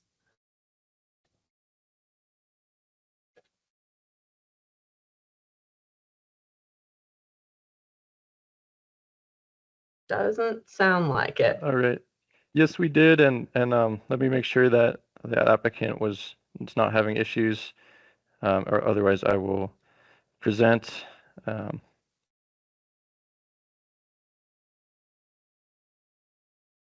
Sorry about that, Madam Chair and the commissioners. I'll present on behalf of the applicant, and I don't want to reiterate too much of what Mr. McNeely had stated. I believe he did a good job at representing our application and our case. Can you real quick state your name and address for the record? Yes, I'm sorry. This is Isaac Block, Civil Design and Engineering. I am representing the applicant. Okay, and I apologize. The applicant is on the phone, and I believe having issues with connecting. So I don't want to reiterate too much of what Mr. McNeely said, but I do want to express the desire of the applicant, and I'll go over 3 different items. Is addressing zoning complications and access, and how this case relates to the area plan.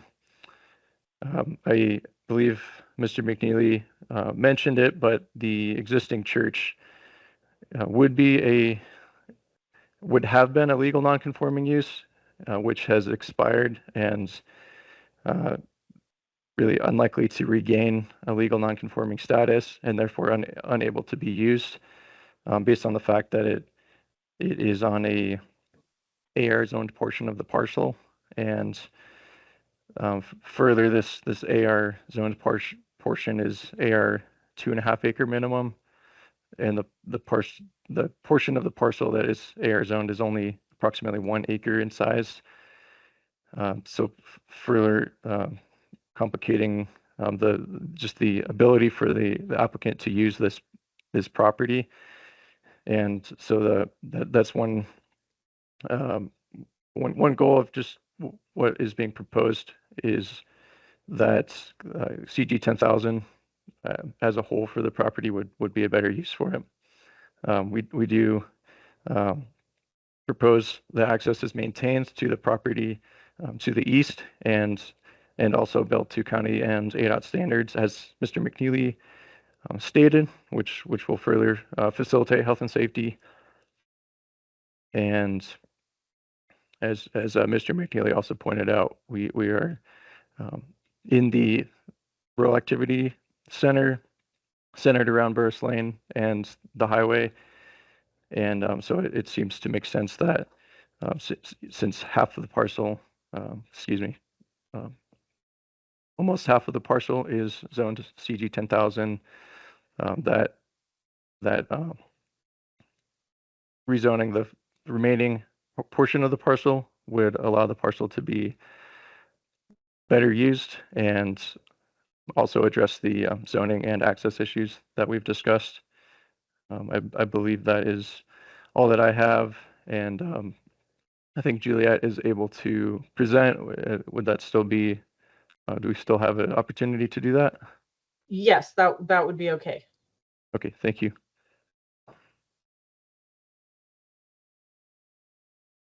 Okay, you hear me Juliet. now? There you are. Hello? Yes, we can hear you. Right. Please state your Sorry, name. I'm having technical difficulties that if you lived in, never mind. All right, hi. I wanted to just make a statement for as quickly as my phone will allow. Can you state your name and address really quick and then proceed? Juliet Moores, and I live in, I live on the parcel in question. I kind of wish I didn't, but here I am. And my address is in Flagstaff, 2532 North 4th Street, hashtag 585, Flagstaff, Arizona, 86004. I just moved here from Colorado to get away from a lot of problems for being sued for 8 years up there. So I come down to Flagstaff so I can be sued down here. Anyway, I wanted to thank you guys for giving me a chance to speak and answer any questions that you might have. I wanted to, first of all, say thanks to my team at CDE Engineering. I couldn't have coped with this without somebody like Isaac involved, and they've worked tirelessly on this application. It's been tough. I also wanted to extend thanks to Bob Short, who's been really professional, Jess McNeely, and the Coconino County Planning and Zoning staff for their professionalism during this and their patience as we move through this process. I'm really grateful for their help and guidance.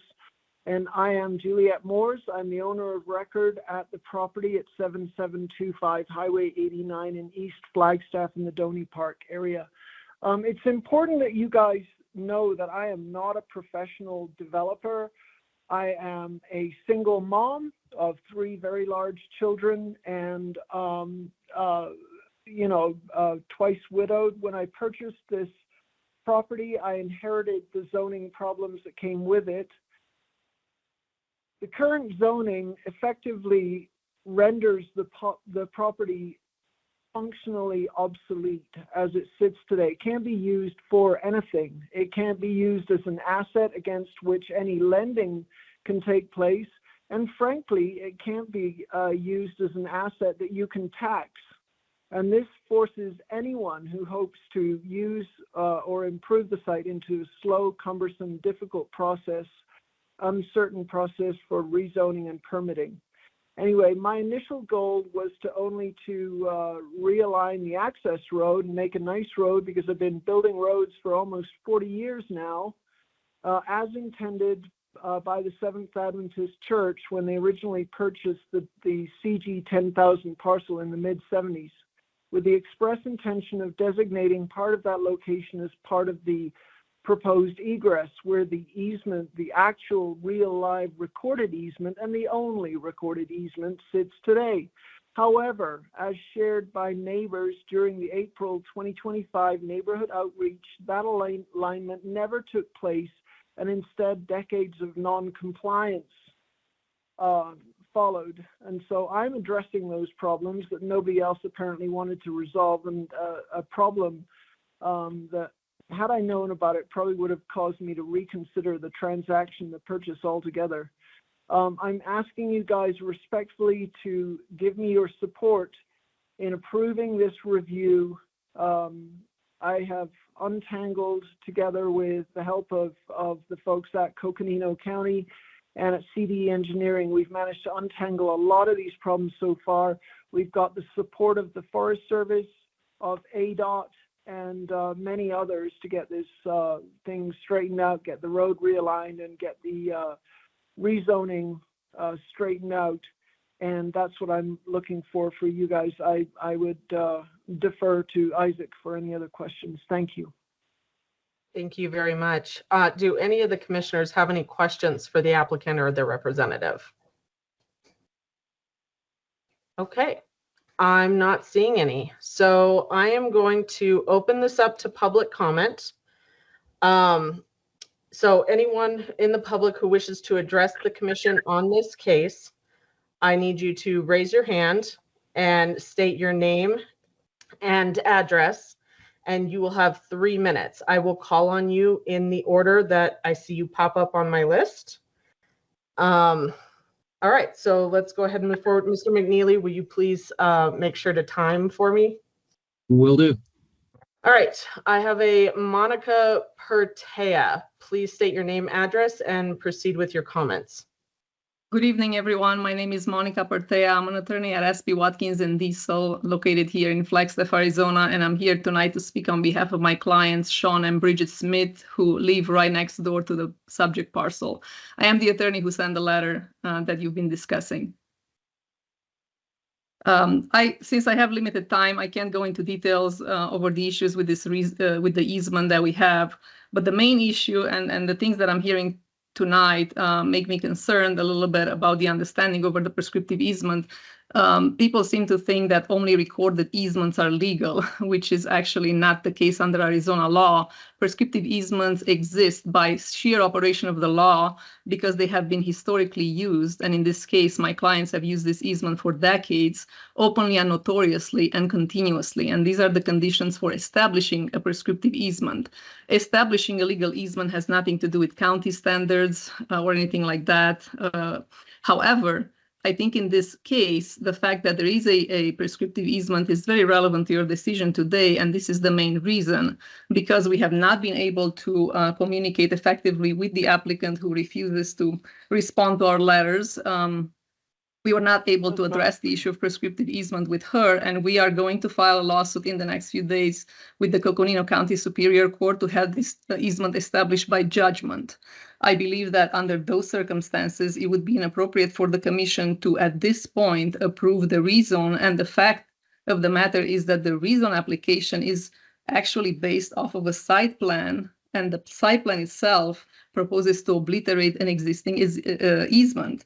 So although, it's not the role of the commission to take sides, I believe that approving the rezone application now based on that site plan, which proposes to eliminate the easement in a very express way, effectively endorses one party's position in this lawsuit and assumes the outcome of the lawsuit.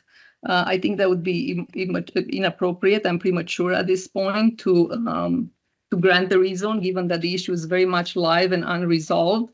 One concern that I have for my clients is that right now this is the only passable easement to Highway 89, so they have no other physical access. That's not true. You have about 30 seconds left, Attorney. You've got about 30 seconds left. Thank you very much. My request to you tonight is to deny the rezone application at this time due to the legal issue with the easement.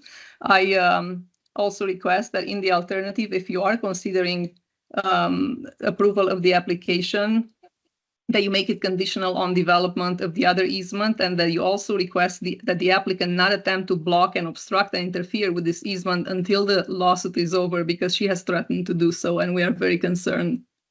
Thank you very much for your consideration. Okay. Are there any other members of the public who wish to address the commission on this case this evening? Please raise your hand. I would. Okay, please state your name and address, and you have 3 minutes. Can you hear me?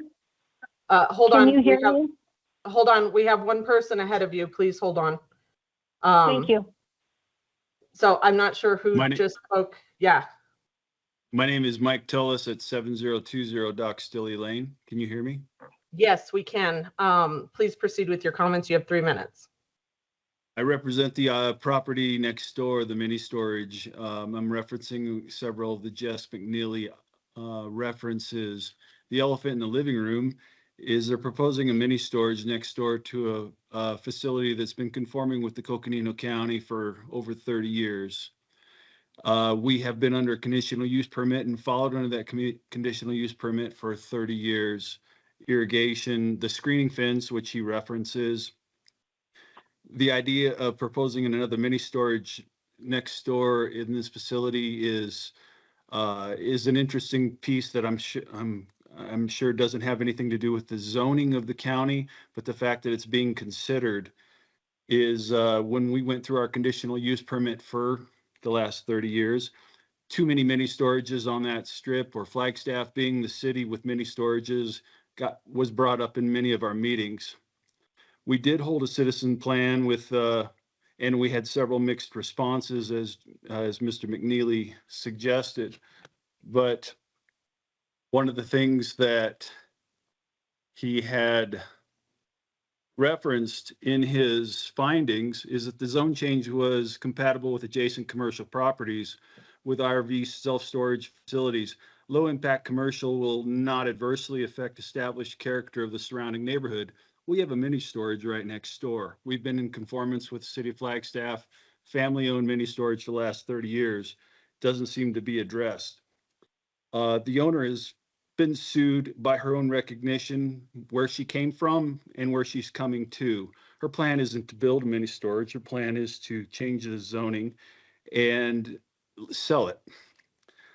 She has obvious Sioux problems working with Zach Shorts, and correction, Zach's a great component to the city account, Coconino County.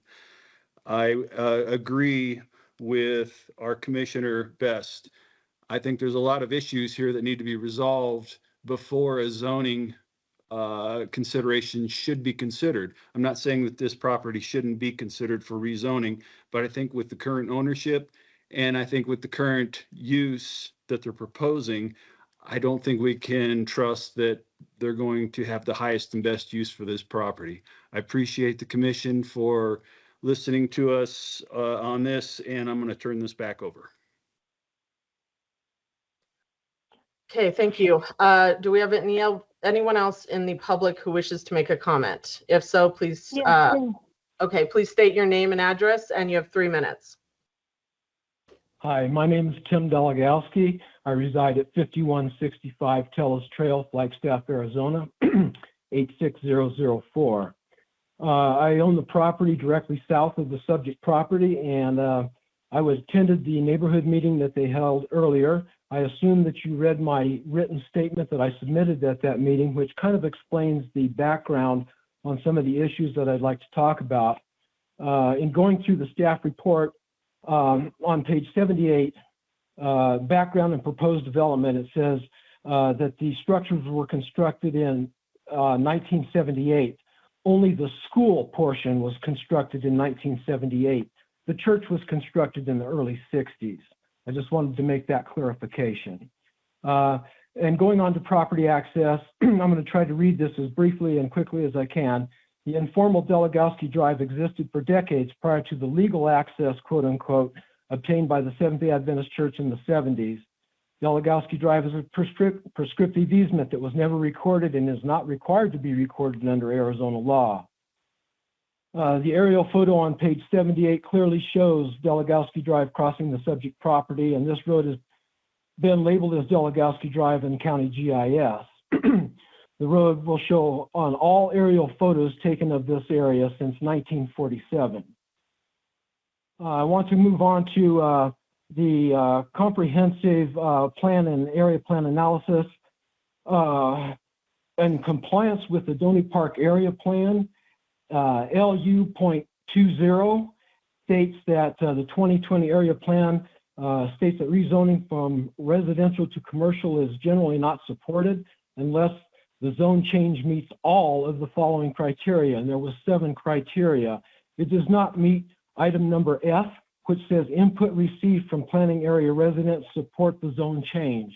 I'm not aware of any resident living in this affected area who is in support of this zoning change.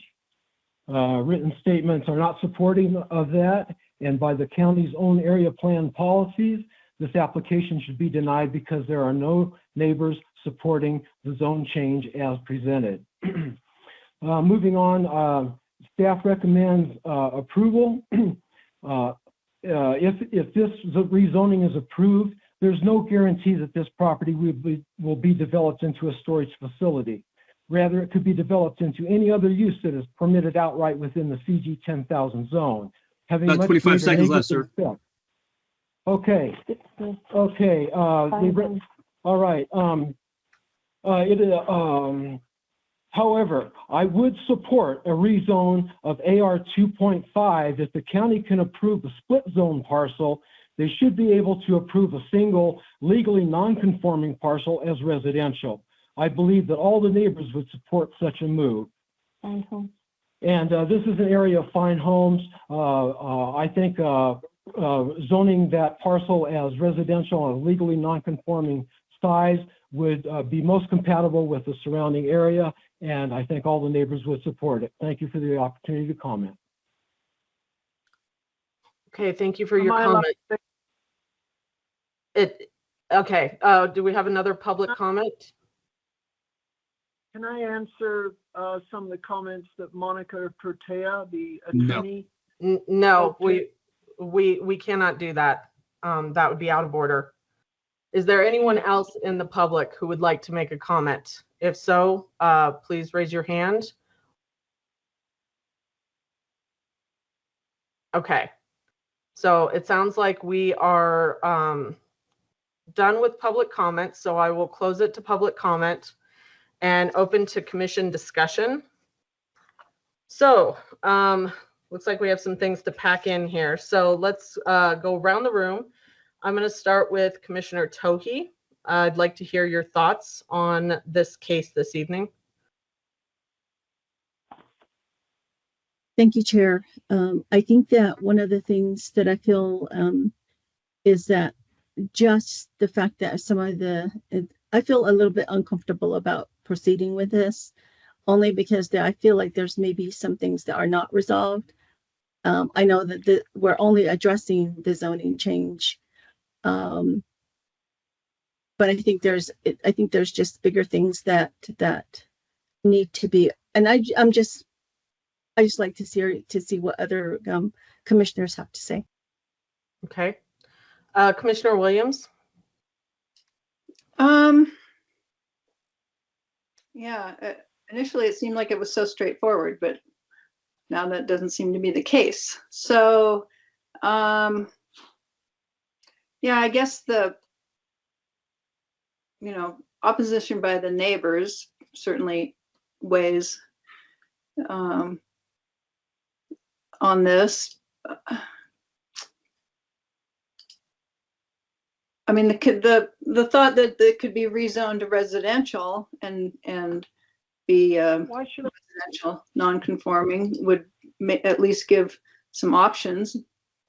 But yeah, I guess I'll see what other thoughts that some of the other commissioners come up with.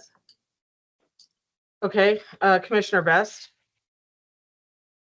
Thank you, Madam Chair. I have to say I'm quite confused about this entire case.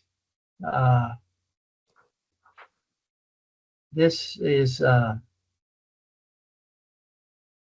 not a case that I expect to see. We have before us a plan, but then we're told that the plan is just an idea, and the rezoning of this would not be specific to the plan. My understanding is that we don't do that. We don't do speculative rezoning. When we rezone something, we know what's going to go there. So that's one issue. That leaves me really out in left field on this one. I just don't remember anything like this. The prescriptive easement is not a recorded easement. If you look up what a prescriptive easement is, it's based on basically history. If people have been accessing something on a roadway without the permission of the landowner for, I believe it's 10 years, and this is many decades more than 10 years, and there are probably also some other conditions, then you can sue for a prescriptive easement, which is going on. If that is successful, and it looks to me like it might be, and I'm uncomfortable being in the position of making that judgment, but the lawsuit is there, then this entire plan would go out the window. The neighbor to the east with the current plan is required to use his land and his money to continue the road, and a lot of his land, because he's got to get that piece of road goes south on his land, and then he's got to make a curve on his land. And I assume the curve is going to have to be consistent with fire department regulations. So it's going to be a big broad curve like the ones that we're looking at the northeast corner of the property. My suggestion is that we give this a continuance, which I believe, excuse me, I believe the applicant has to ask for. If this fails, then my understanding is that you can't come back for a year. If the applicant asks for a continuance and can work out a deal with the people who are bringing a lawsuit, then they could reapply and we could move forward, and it might be the best for all concerned.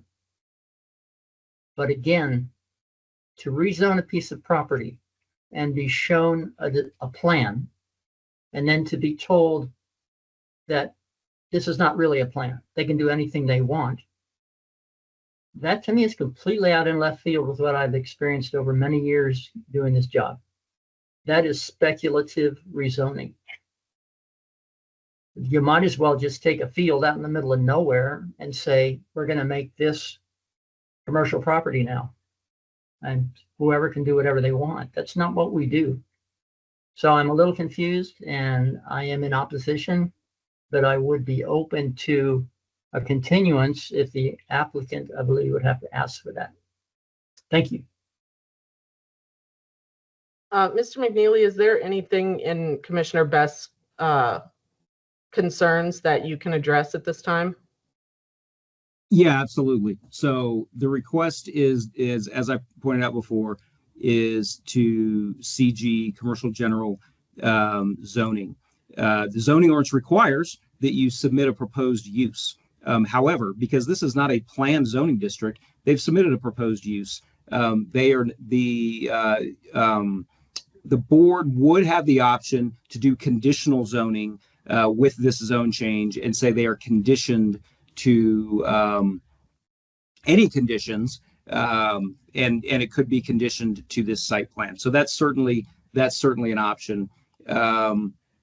I think we're kind of missing the boat here on the actual legal access for this property that has been planned for many years is on the north side of this property, and where the unrecorded informal Delgowski Drive has gone across this property is not built to any kind of standard. And this property has some zoning quandaries. It cannot be, actually one of the other commissioner comments, it can't be rezoned to AR 2.5 and then used because it's under 2.5 acres. And then the applicant would have to go through a legal nonconforming process to try to prove, and my understanding now is they wouldn't be able to prove that it does in fact have legal nonconforming rights as in existed in that state prior to that zoning designation limiting 2.5 acres. So several issues here. Certainly the commission could propose, it could add a condition that this is conditional zoning subject to the site plan. I would point out what our attorney has told us is the private legal matter of a lawsuit is a private legal matter and is not a part of your conditions. That is absolutely private. So any considerate like to deny based on an ongoing private legal matter actually would be inappropriate in that it wouldn't meet the findings as required by our zoning ordinance. That wouldn't really be good for liability for the county. So I would point that out. Yeah. So we also point out that where Delgowski Drive crosses Forest Service has still not been considered, and that where it has existed legally for many years is actually the location that meets ADOT requirements for access, as ADOT regulates how the spacing works for their zoning. I would have to point out also from the statement from the property owner to the north, competition cannot be a consideration for a zone change. That's completely inappropriate. Compatibility is based on one land use not negatively impacting the other land use, and they would be in the same zoning district. He also incorrectly assumed that this property is required to get a conditional use permit because they did. The zoning ordinance has been updated, and self-service storage and RV storage is a permitted use by right in the commercial general zone and doesn't require a conditional use permit. So I think that would wrap up. But Commissioner Best, is there any questions that I didn't answer there?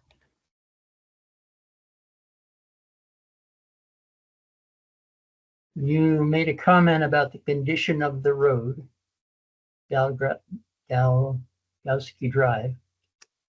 That is not going to come before a judge. That doesn't make any difference. I believe, and we can ask either our counsel or the attorney with us here, the conditions that we're looking for are how long people have used it, whether or not they had permission to use it. And I believe those are the two major ones. It looks like our legal counsel does have her hand raised. Would you like to hear from her at this time? Sure. Okay, Ms. Lane, please go ahead. Yes, I just did want to answer Commissioner Best's, I guess, question, comment, and just to clarify his point that he made earlier. Yes, there is a legal access easement to the north, and yes, there could be a prescriptive easement in the location that's been described that we're talking about, just as Commissioner Best is going through those elements. Those are, that is correct. There could be one that could be established there. I mean, it could already exist, but the court could establish one there. We'll defer to the court to take all the evidence to determine if those elements are met, and to get one established. But again, that's for the court and the private parties to litigate themselves. And I would also, we have opposition from a neighbor for good reason. The reason being that the access road that they have been using is now, they're going to lose a lot of their property and be put to considerable expense because of this project. And so I understand their opposition to it. And I think that the court case, based on that, just on the impact to the neighbors, on the existing court case, which we can't would make everything before us. But just keep there in mind, there is no security here that that the design before us is going to be built. And I guess we need to have a work session on this, but I don't remember any situation where we've gone to commercial property where we did not have a binding agreement with the applicant about what was going on that commercial property. That's speculative zoning. And to my mind, that's a big no-no in Coconino County. And Commissioner Best, you could recommend a condition to condition this zoning to the site plan. Just wanted to let you know how to resolve that. I'm still concerned about. Well, concerned also, about the impact on the neighbor. Keep in mind that we're not supposed to take private litigation into consideration. And this is a recommendation to the Board of Supervisors. It is not the final say. This still goes before the Board of Supervisors. That's another thing I'd like to remind the commission. I would say that I can't recommend it either way. I would strongly suggest a continuance because it's kind of a mess. And you can say whatever you want about what I can take into consideration or not, but I cannot make the findings that this is consistent with the regional plan when I don't know what's going to go on here. I mean, I'm looking at a plan, and I guess we could condition it if other members are comfortable with that. But right now we're looking at a plan which could fly out the window. And we're looking at a neighbor who has to now spend considerable amount of money and use their own land to get access to their property.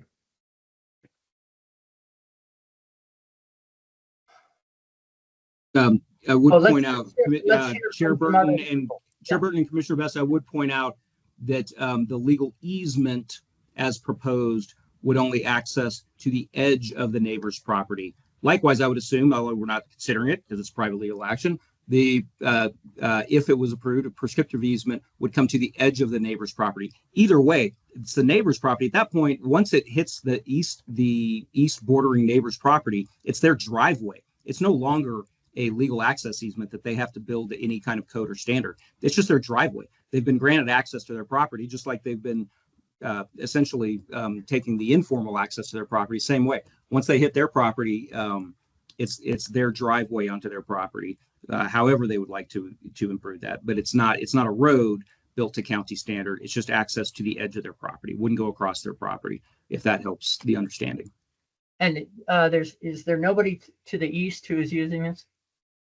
No, all the properties to the east, as we pointed out in the staff report, have access from Telus Drive, not from this location. The only property getting access from the informal Delegowski Drive, or would get it from the actual legal easement as it is recorded, would be this property owner to the east.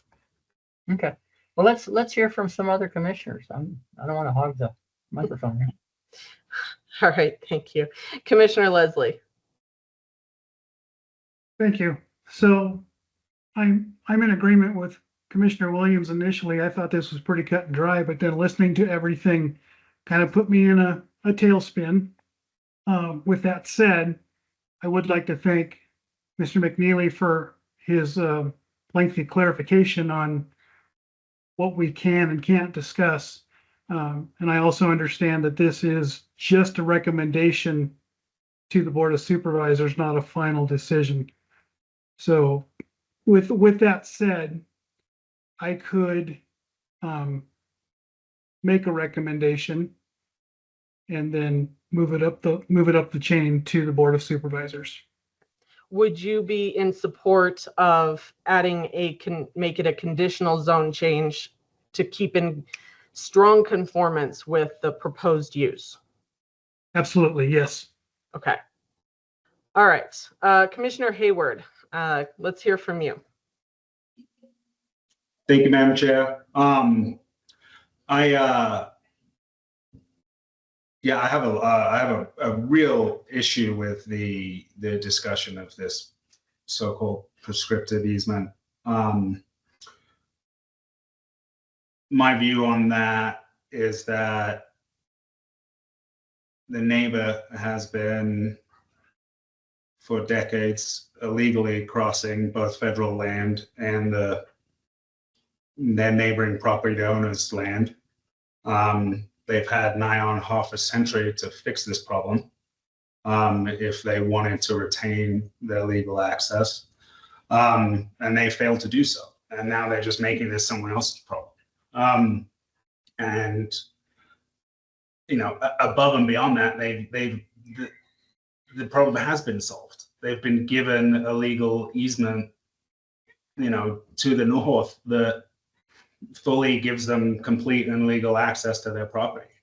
You know, the notion that you can, you know, hire an attorney for $500, have them threaten a lawsuit and come here and derail someone's entire zoning application is, you know, and that we would take that seriously. I think that's really troubling to me.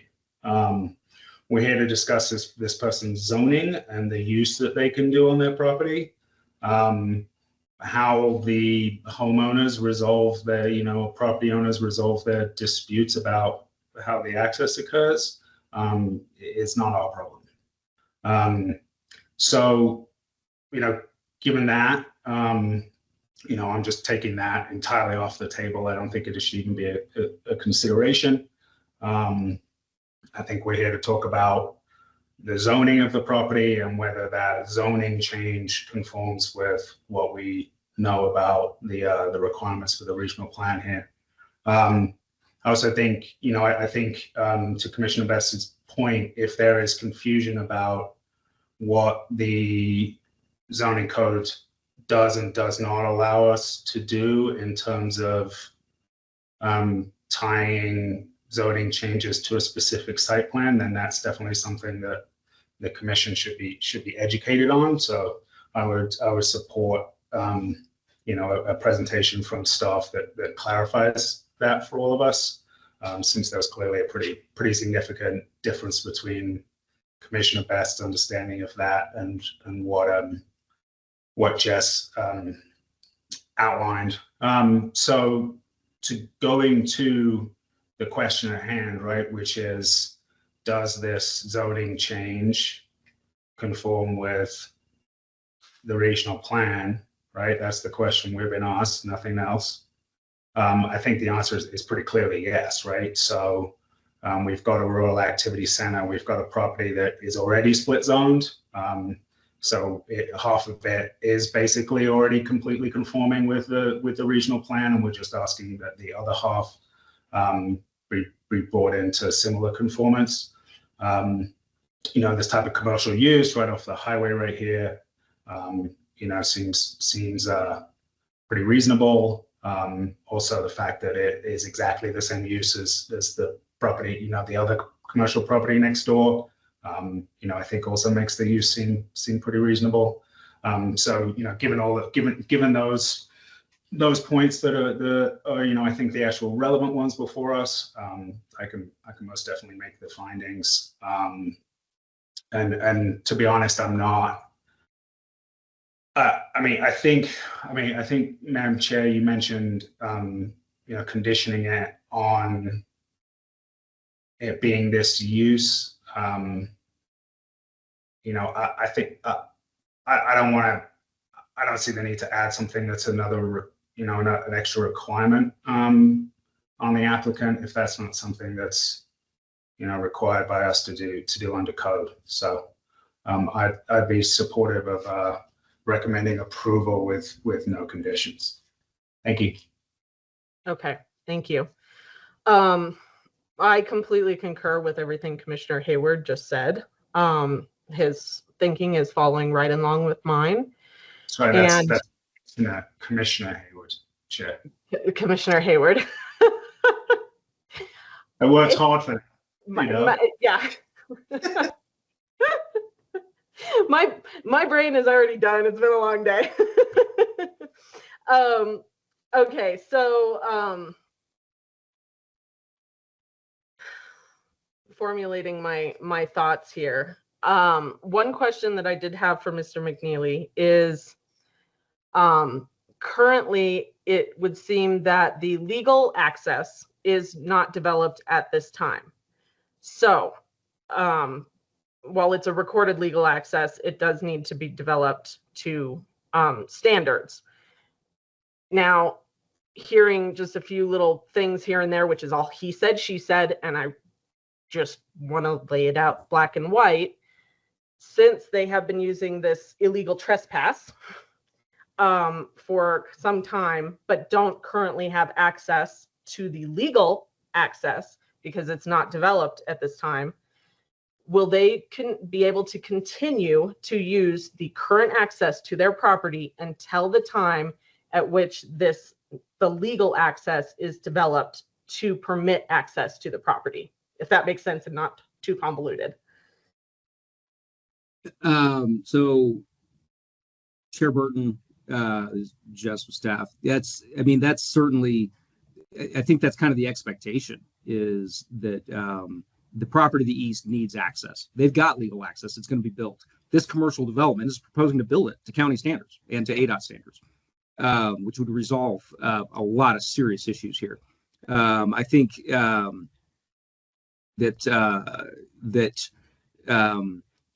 as we permit projects, we can look at the permitting of these projects. We're not going to permit commercial buildings to be built on the site until the legal access has been established. So I think maybe we could craft some kind of condition that stays within the bounds of the zoning ordinance, that what it can regulate, to state that that legal access shall be maintained to the property to the east, or access shall be maintained to the property east through this project. And it just makes common sense. We can't, there's enough of a quandary already where some really bad weather and a fire engine would not be able to get to that property to the east as it is right now. So there's certainly that basic life, health, safety consideration. And I think the county would through our process say, you can't cut off that property from any access until you've established some legal and physical access. And this would in fact be access that is built to some standard. as opposed to what's there now that isn't. Okay, so we can make it so they can't just like block off the existing access. Yes. Okay, Absolutely. so how would we put that in? Because that's something that I would like to have in consideration, because we can't block a neighbor from being able to access their property. So Absolutely. So I think we could add to the, I'm going to stop sharing here to pull up the report for the conditions. I think we could add to that existing condition that access shall be maintained to the neighboring property to the east. Trying to think how we might want to word that. I don't know if we need to have legal. Through the development of the project. Okay. The property owner to the east shall maintain access at all times. That would be the most straightforward. Okay. And is that something that that legal is okay with? I just want to make sure we're not stepping out of bounds in any way or setting any kind of precedents that we don't want to be setting also. Can we say it again, or can you type it out so I can see it again? I do think that you can craft a condition kind of tied to how it was before, that, you know, kind of says, you know, the legal access has to go first before you can develop here that blocks the access. I do think when we start just throwing out conditions like the property owner can't block access, that seems like maybe beyond the kind of capacity and the function of planning commission. Is probably still better suited for the court and the judge to pass some kind of injunction or a temporary restraining order preventing that kind of blockage. But when I think it comes to like the actual like development and the use, if you tie it to that, it should be probably okay. Okay. So is what Mr. McNeely wrote there, is that appropriate, or would you phrase that differently? I would probably phrase it different. I mean,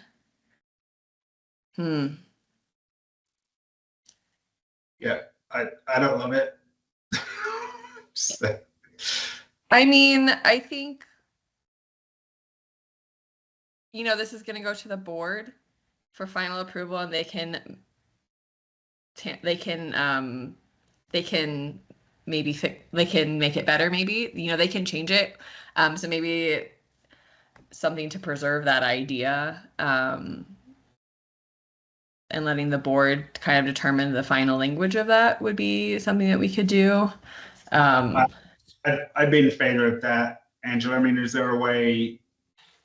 What I'd like to be able to do is give you time to make. I mean, that's kind of what I'm asking for here. Is like, I mean, I can come up with something between now and then, perhaps. And again, of course, in that period of time, there may be a court action that provides a little more direction on what's happening here with this parcel. Well, I guess we'll just see. Okay, so maybe something that says Board of Supervisor to determine east property access, or I don't know, something that just lets the board know that it needs to be brought up? Or would you just leave it out altogether and just have staff say this is what the P&Z Commission wants? I think it's important because this is your recommendation to the board to have your recommendation in there, and your recommendation is kind of that the legal access be, that development not be, if the development of this parcel not affect the access of the other parcel. Sorry, I guess I'm struggling with the best way to phrase this to make it kind of neutral and happy for everyone. One issue also is that with the new access, the neighbor is going to have to create a driveway. So they're going to need some time to do that. I mean, the access is to a corner of their property that is not improved as a driveway. Yeah. So certainly a consideration, Commissioner Best is just with staff, but I would point out that their current access isn't in fact built technically to any standard either. So that's that. I mean, they're getting legal access, and then once legal access is granted, and they're getting legal access where the legal access exists, then it would be on that property owner to improve that access. I think proposing a condition, something in a condition, and that to go forward, this is a recommendation, and the requirement of the Planning and Zoning Commission is to forward a recommendation to the board on a zone change. So I think having something as a condition in here is helpful, with all of us full well knowing, myself and Angela knowing that, hey, as it goes forward, if we think of something better, we can certainly propose that to the board in their hearing. But I think the intent is that access is maintained to the property east, and that certainly is something that a legal injunction, we're trying to avoid that kind of situation, and I would hope that all people involved in this case similarly would not want to be cutting off a property from access. So I think that's certainly the intent, but by stating access shall be maintained to the residential property east, that's broadly, fully with intent of as this project moves forward, that access would be maintained to the property east. And typically, we are not going to move forward on, as a department, on commercial building permits on this property until they do, in fact, have their access built. All that permitting has to be in place for them to be able to legally access their site. So I think just the building permitting process is going to take care of that issue. Okay. I'm good with that. Just access shall be maintained, and let the Board of Supervisors do whatever they're going to do. So that gives Ms. Lane time to craft her own verbiage, and anything else that may come up between now and then. So okay, I'm good with that. I do want to run back through to see where we stand with all the commissioners. So let's go back to Commissioner Tohi. All right. I think after the discussion, that gives me a better picture of what we are looking at. And that was one of the things that I was going to ask when it came back to my turn was, how are we going to ensure that there's still access to the neighbor? And I think what we did right here is important. And I'm very happy that that you were able to do that. Also, I still like the condition of what the plan, to have that recommendation as to what the plan, what was presented to us to be part of that recommendation. Okay, so you want to make it a conditional approval recommendation for zone change with conformity to the proposed plan. Any major modifications to the plan would need to come back for approval? Yes. Is that something that we can do, Mr. McNeely? Absolutely, yeah. That's the zoning ordinance grants the board, and of course you all make the recommendation to the board, the ability to approve conditional zoning conditioned to a site plan. And I think maybe the right way to do this here was the applicant submitted a site plan and a narrative. So we could condition it that the site shall be developed in substantial conformance with the submitted site plan and narrative. Okay, and that sounds good. And if they want to make any major changes, then they just bring it back to us and we'll just take a look at it.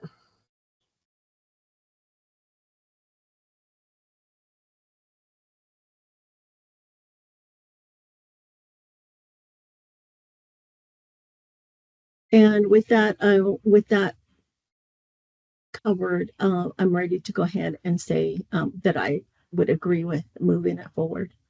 Okay. All right. The site shall be developed. Okay. All right. Commissioner Williams.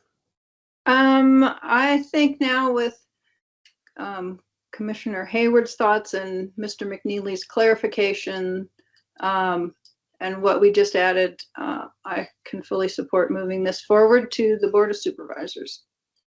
Okay, Commissioner Best.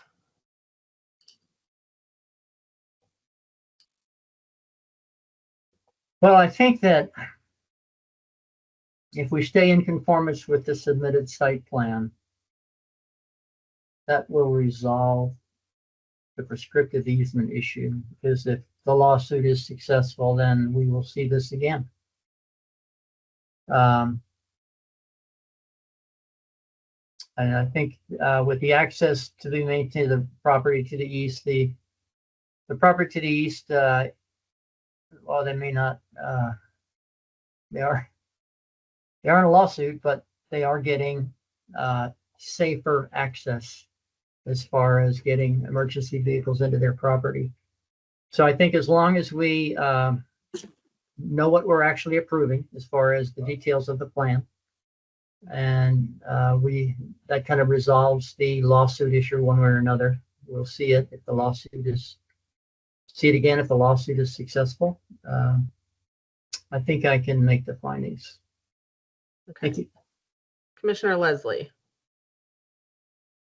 Thank you.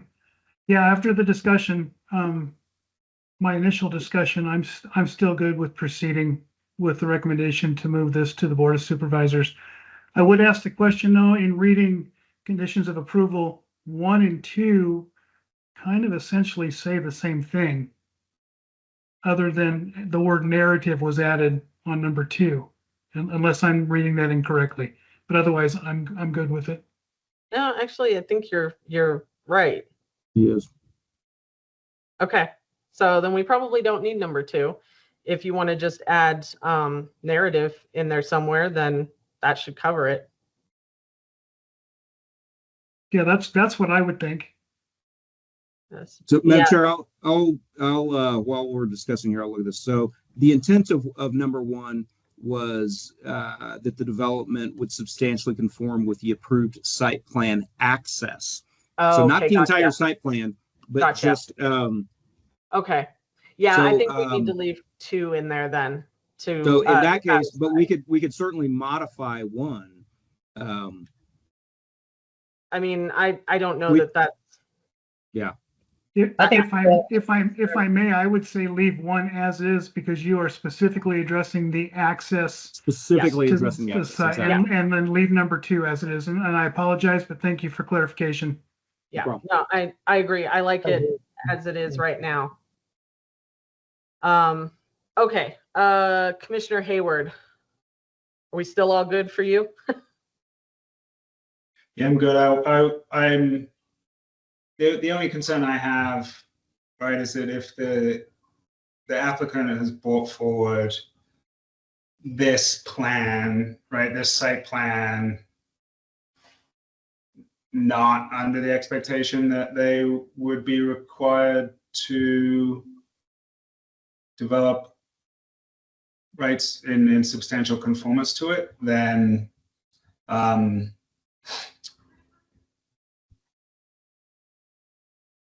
so you know, in that sense, right, like if they knew that that's what it was going to be, then they, you know, might be providing more detail. They might have, you know, checked some more boxes first before they, you know, said, hey, I want to, this is what I want to do. Because that's not necessarily what they've said they want to do. So, I mean, I guess let's just, what does substantial conformance mean, Jess? I mean, how much leeway does that give you or not give you in terms of their ability to, you know, sort of move buildings around, you know, push things back and forth, change square footage a little bit, that kind of stuff? Good question. It would allow all the things you just mentioned, provided what they have drawn meets zoning ordinance requirements. So zoning ordinance requirements are still going to apply. So if they eliminated one of the buildings, if they moved the buildings around someplace internal to the site, not towards the perimeter property lines, not towards the setbacks, then they would have some modification to be in substantial conformance with the approved site plan. And that's a typical condition we write knowing that often a site plan at this point is conceptual. More engineering will be done as the project moves forward. So yeah, they could certainly, this isn't tying them to a specific amount of square footage for their operation. They could eliminate buildings. They could probably add some square footage, but they'd still have to meet, drive aisle requirements between the buildings. They'd still have to meet all other performance standards. So I think what they've shown intentionally was kind of a maximized use of the site for self-storage, about as much as you could get on there. Okay. Thank you. Then I can move forward. Okay. I can also make the findings. So at this time, I believe we can move forward with a motion. If anyone would like to make a motion for a recommendation to the Board of Supervisors with the conditions modified, I'll hear that now. I'll make a motion to recommend moving forward to the Board of Supervisors with the updated conditions ZC-25-004. Okay, do I have a second? It's Commissioner Hayward, I'll second. Okay. All right, I have a motion by Commissioner Williams and a second by Commissioner Hayward for approval of this recommendation for this zone change to the Board of Supervisors with the modified conditions. All in favor, please say aye. Commissioner Tohi. Aye. Commissioner Williams. Aye. Commissioner Best. Aye. Commissioner Leslie. Aye. Commissioner Hayward. Aye. And this is Chair Burton. I also vote aye. Motion passes unanimously. Next item on the agenda is a call to the public for items not on the agenda. Is there anyone in the public who wishes to address the commission for items not on the agenda? All right, seeing none, and we don't need an extension of the study session. So it is 7:33 p.m. and I will call the meeting adjourned. Have a great night, everyone. Good night, everybody. Thanks, Chair Burton. Good night, Thanks, everyone. Commissioners. Good night.